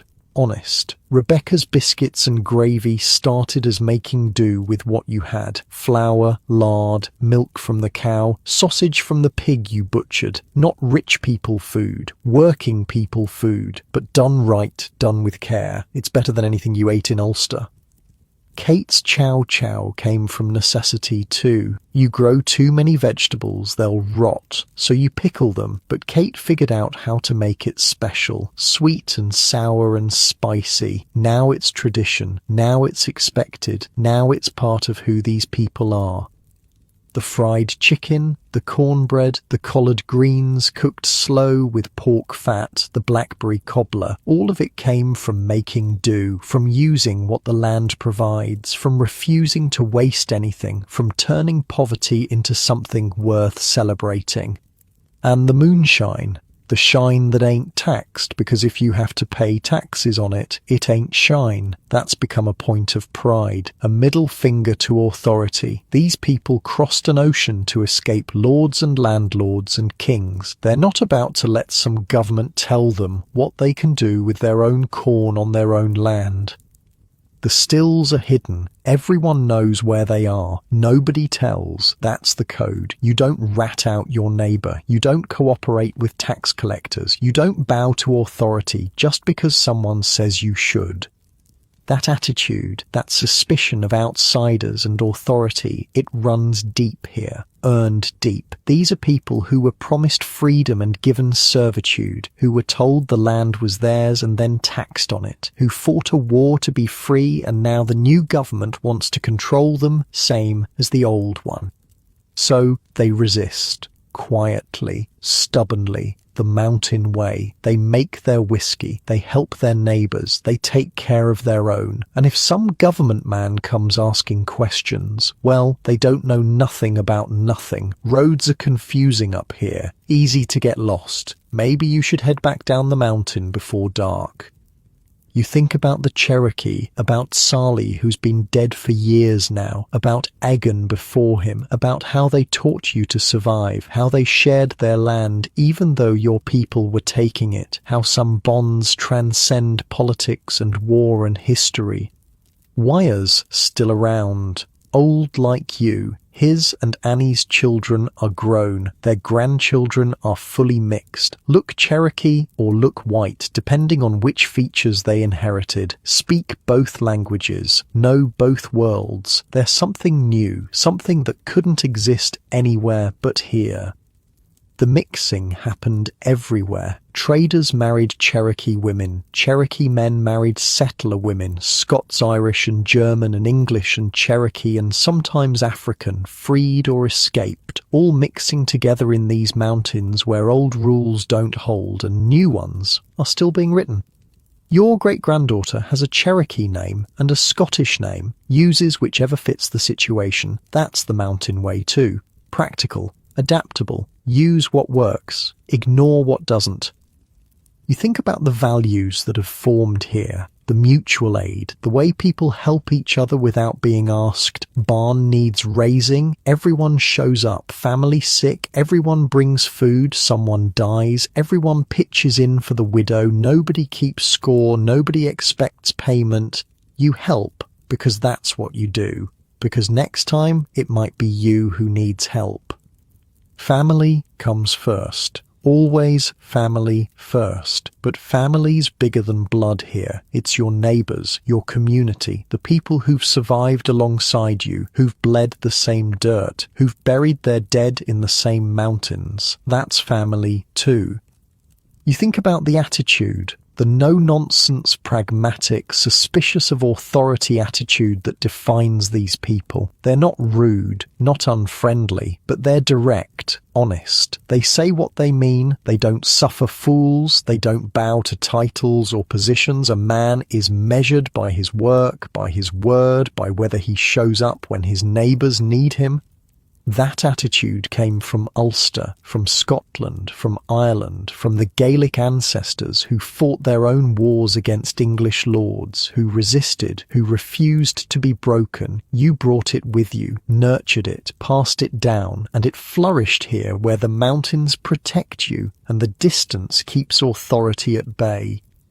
The culture that's formed here in these mountains, it's something special, something that will last. You can feel it. The music will keep playing, the food will keep cooking, the whiskey will keep flowing, the quilts will keep telling stories, the values will keep passing down. This is Appalachia, not Ireland, not Scotland, not England, not Cherokee. Something new, something that took pieces from everywhere and made something uniquely its own, something hard-scrabble and beautiful, something tough and tender, something that understands suffering but celebrates joy. Something that works itself to death 6 days a week and dances like hell on the 7th.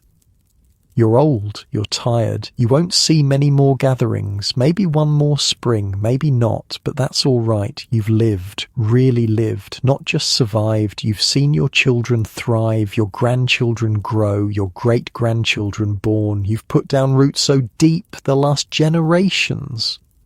The mountains outside your door stand eternal. They were here before you. They'll be here after. But you were here too. You mattered. Your story matters. Your struggle matters because it led to this, to life, to family, to freedom. You close your eyes. The fire crackles.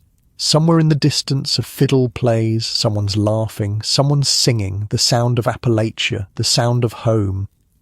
You smile. content, at peace. You made it. Against all odds, through every hardship, past every obstacle that tried to kill you, you made it. And now you can rest. Finally rest. Knowing your people will carry on. Knowing the story continues. Knowing that what you built will last. The music plays on. The mountains stand watch. And you, old and tired but satisfied, drift into the warm darkness. Safe, free, home. Eamon died in his sleep that winter, 1786, 72 years old. They buried him next to Margaret on the hill overlooking the valley, where he could see the mountains forever. James carved the headstone himself, just the basics, name, dates, and one line. He crossed an ocean so we could be free. That's the truth of it. Simple, direct, the mountain way. But the story doesn't end there. Stories like this never really end. They just keep going, keep moving forward through the people who come after. James lived another 30 years, died at 70. His children lived, their children lived. The family tree spread across Appalachia like roots in good soil. Some stayed in the Shenandoah Valley, some went to Kentucky like they always talked about. Some pushed into Tennessee, North Carolina, Georgia. Everywhere the Scots-Irish went, they brought that culture with them, that attitude, those values, that music, that food, that stubborn refusal to bow to anyone. Annie and Wyer's line continued too. Their mixed children had children. Those children had children. The Cherokee blood mixed with Scots-Irish blood mixed with German blood mixed with everything else that flowed through these mountains, creating something new, something uniquely Appalachian. The quilts kept getting made, patterns passing down, stories stitched into fabric, women gathering to quilt together, talking, sharing, keeping the tradition alive, each quilt a piece of history, each pattern a memory, each stitch a connection to the women who came before. The food evolved but stayed rooted. Biscuits and gravy became standard fare. Every family's got their own recipe now. Some use more fat, some add pepper, but the basics stay the same. Flour, fat, milk, sausage, simple, filling, honest. Chow chow spread through the mountains like gospel. Every grandmother's got her own version. Some sweeter, some spicier, some with more cabbage, some with more pepper, but all of it serving the same purpose, preserving the harvest, making sure nothing goes to waste, turning abundance into something that lasts through winter. Other foods became staples too. Chicken fried steak, hoe cakes, cornbread in cast iron skillets, soup beans, fried okra, pickled everything, stack cake for special occasions, food that came from poverty, from making do, but turned into celebration, into culture, into identity. The music kept evolving. Those fiddles from Ireland and Scotland, they picked up new influences, African rhythms from the few freed or escaped slaves who made it to the mountains, native melodies from the Cherokee, everything mixing together into something that could only exist here. By the 1800s, you had what people started calling bluegrass, named after Kentucky bluegrass even though it grew everywhere in the mountains, fast fiddles, banjos, mandolins, guitars, voices singing high and lonesome, music that told stories, that celebrated life, that mourned death, that did both at the same time. Buck dancing kept going too, that flat-footed percussive style, feet drumming out rhythms, body moving, not fancy, not delicate, just honest, just joyful, the kind of dancing that happens after a week of back-breaking work when you need to remember you're alive. And the moonshine. Oh, the moonshine never stopped. The government kept trying to tax it, kept sending revenue agents into the mountains. Those agents kept getting lost, kept finding themselves walking in circles, kept learning that you don't mess with mountain people and their stills. If you have to pay taxes on it, it ain't shine. That became almost a motto, a philosophy, a way of life. Not about the money, really, about the principle, about refusing to let someone else control what you do on your own land with your own crops, about independence, about freedom, about the same thing that drove people to cross an ocean in the first place. The values held too. That mutual aid, that sense of community. Someone's barn burns down, everyone helps rebuild. Someone's sick, everyone brings food. Someone dies, everyone shows up for the funeral and the wake and makes sure the widow and kids are taken care of. Not because anyone's keeping score, because that's what you do, because that's who these people are.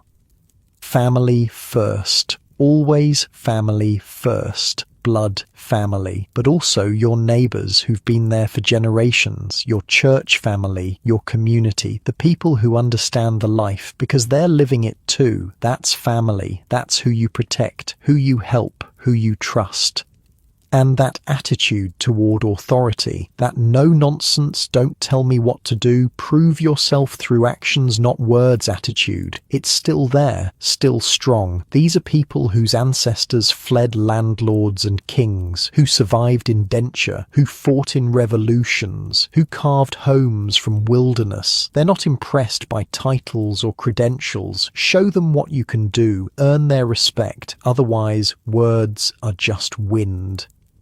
Down to earth, practical, honest, suspicious of anyone who talks too fancy or promises too much. That's the Appalachian way. That's what got passed down from those Scots-Irish who crossed an ocean, from those Cherokee who taught them to survive, from everyone who contributed to building this culture.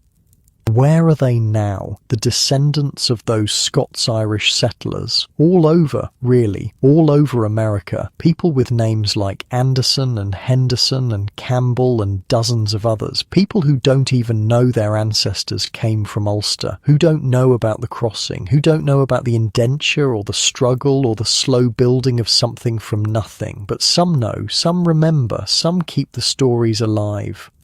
And in Appalachia, they're everywhere. North Carolina has the highest percentage of Scots-Irish ancestry in America, almost 3% of the population claiming that heritage. South Carolina and Tennessee aren't far behind at 2.5%. Doesn't sound like much until you realize that's hundreds of thousands of people. Millions if you count the ones who don't know or don't claim it but carry the blood anyway. The mountains are still full of descendants, still full of people living the life their ancestors built, working hard, suspicious of outsiders, taking care of their own, making music, making whiskey, making do.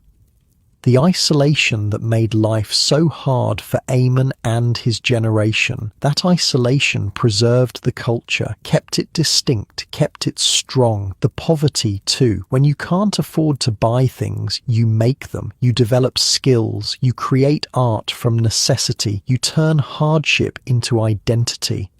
Appalachian quilts are collector's items now. Museums display them, art galleries show them, but in the mountains they're still being made, still telling stories, still keeping people warm, still connecting grandmothers to granddaughters through thread and fabric and pattern. Appalachian music influences everything. Rock and roll, country, folk, bluegrass went mainstream. The high, lonesome sound that started in these mountains is played everywhere now, but it started here, in cabins like Eamon's, around fires like the ones they built, from people who turned their suffering into something beautiful.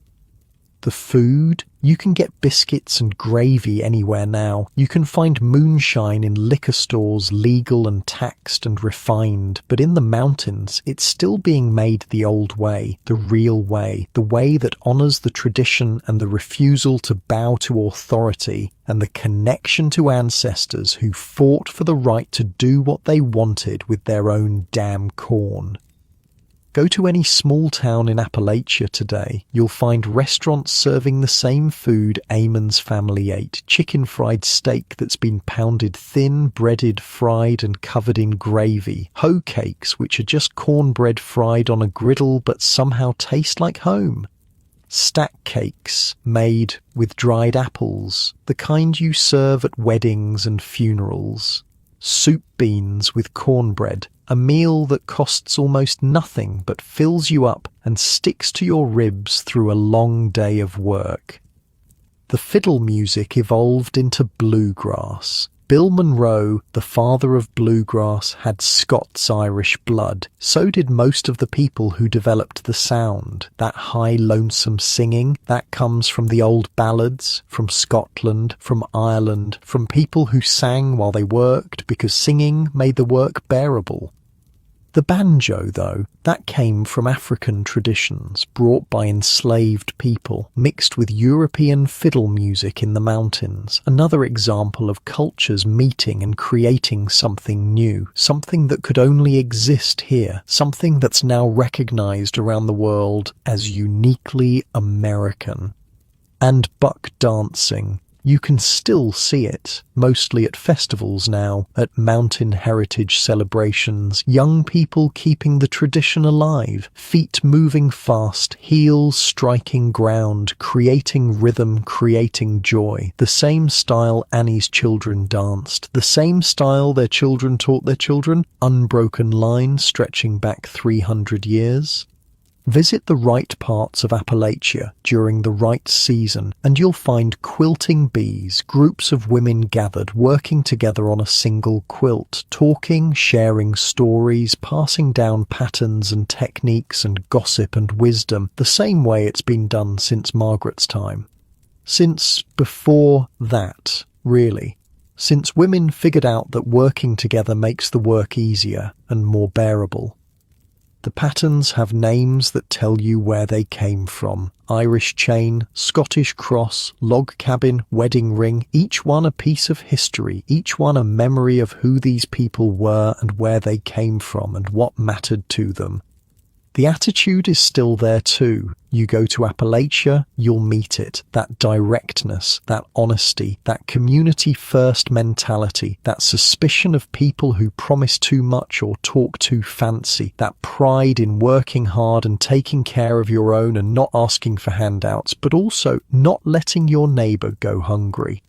Americans like to think of themselves as no-nonsense, pragmatic, honest, down-to-earth, and just a bit suspicious of authority. Well, the Appalachians didn't invent that, but they sure as hell live it. They perfected it, made it part of their identity. Supporting your family by going down in a coal mine every day will do that to you, and coal mining, that became the dominant industry in parts of Appalachia. Dangerous work, deadly work, work that breaks your body and fills your lungs with dust, but it paid. And mountain people did it because that's what they do. They do what needs doing. They survive. That sense of mutual aid, of putting family and community first, that's inherited from those Gaelic ancestors, from the clans, from the old ways where you survived together or you didn't survive at all. It made the journey across the ocean, made it through indenture, made it through the wilderness, and it's still there, still strong, still defining how mountain people treat each other. You see it after disasters, floods, fires, storms. Mountain communities pull together. Nobody waits for government help. They help each other immediately, completely, because that's what you do, because that's who they are. It's what makes Appalachia, Appalachia. Not the mountains, though they're part of it. Not the poverty, though that shaped it. Not any single element, but the combination, the culture that formed from Scots-Irish and Cherokee and German and African influences all mixing together in isolation and hardship and creating something that never existed before. Something that honours where it came from while being completely its own thing. Something that remembers the crossing and the struggle and the building while looking forward to what comes next. Something that's been passed down for 300 years and shows no signs of stopping. Walk through any small Appalachian town, you'll see names that trace back to Ulster, to Scotland, to the frontier. Campbell, Henderson, Anderson, McDowell, Sevier, Shelby. Names on street signs, on businesses, on gravestones. Names that carry stories if you know how to read them. You'll hear accents that aren't quite Southern, aren't quite Irish, aren't quite anything else. Something that developed here, in isolation, preserving old pronunciations, adding new ones, creating a sound that immediately tells you where someone's from, that mountain drawl that's music in itself.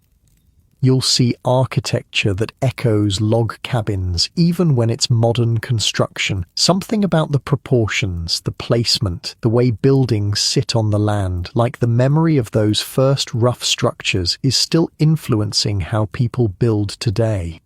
Eamon would barely recognize modern Appalachia, cars on paved roads, electricity, running water, cell phones, the internet, all the conveniences he couldn't imagine, but he'd recognize the people, he'd recognize the values, he'd recognize the music, the food, the quilts, the attitude, the heart of it.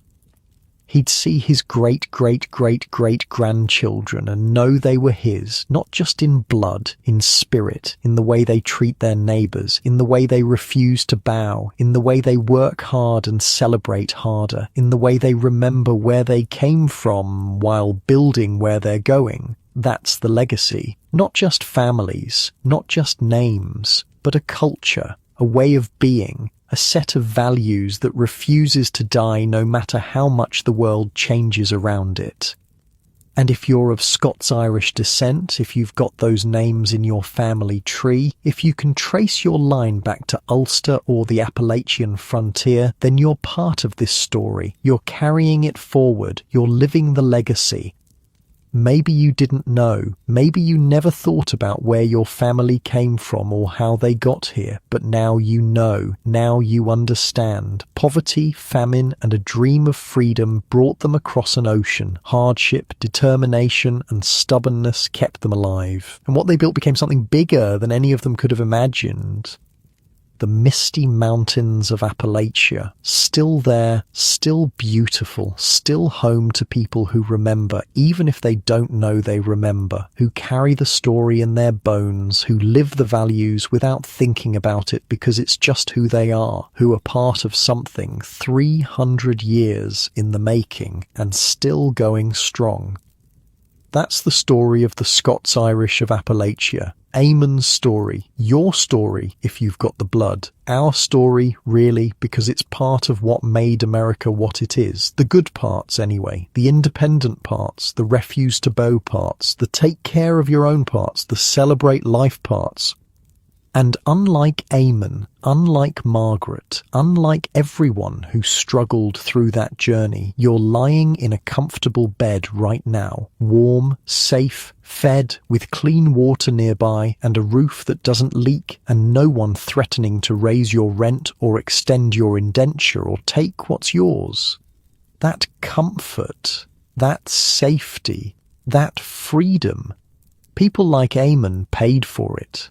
With their lives, with their suffering, with their absolute refusal to quit, even when quitting would have been easier.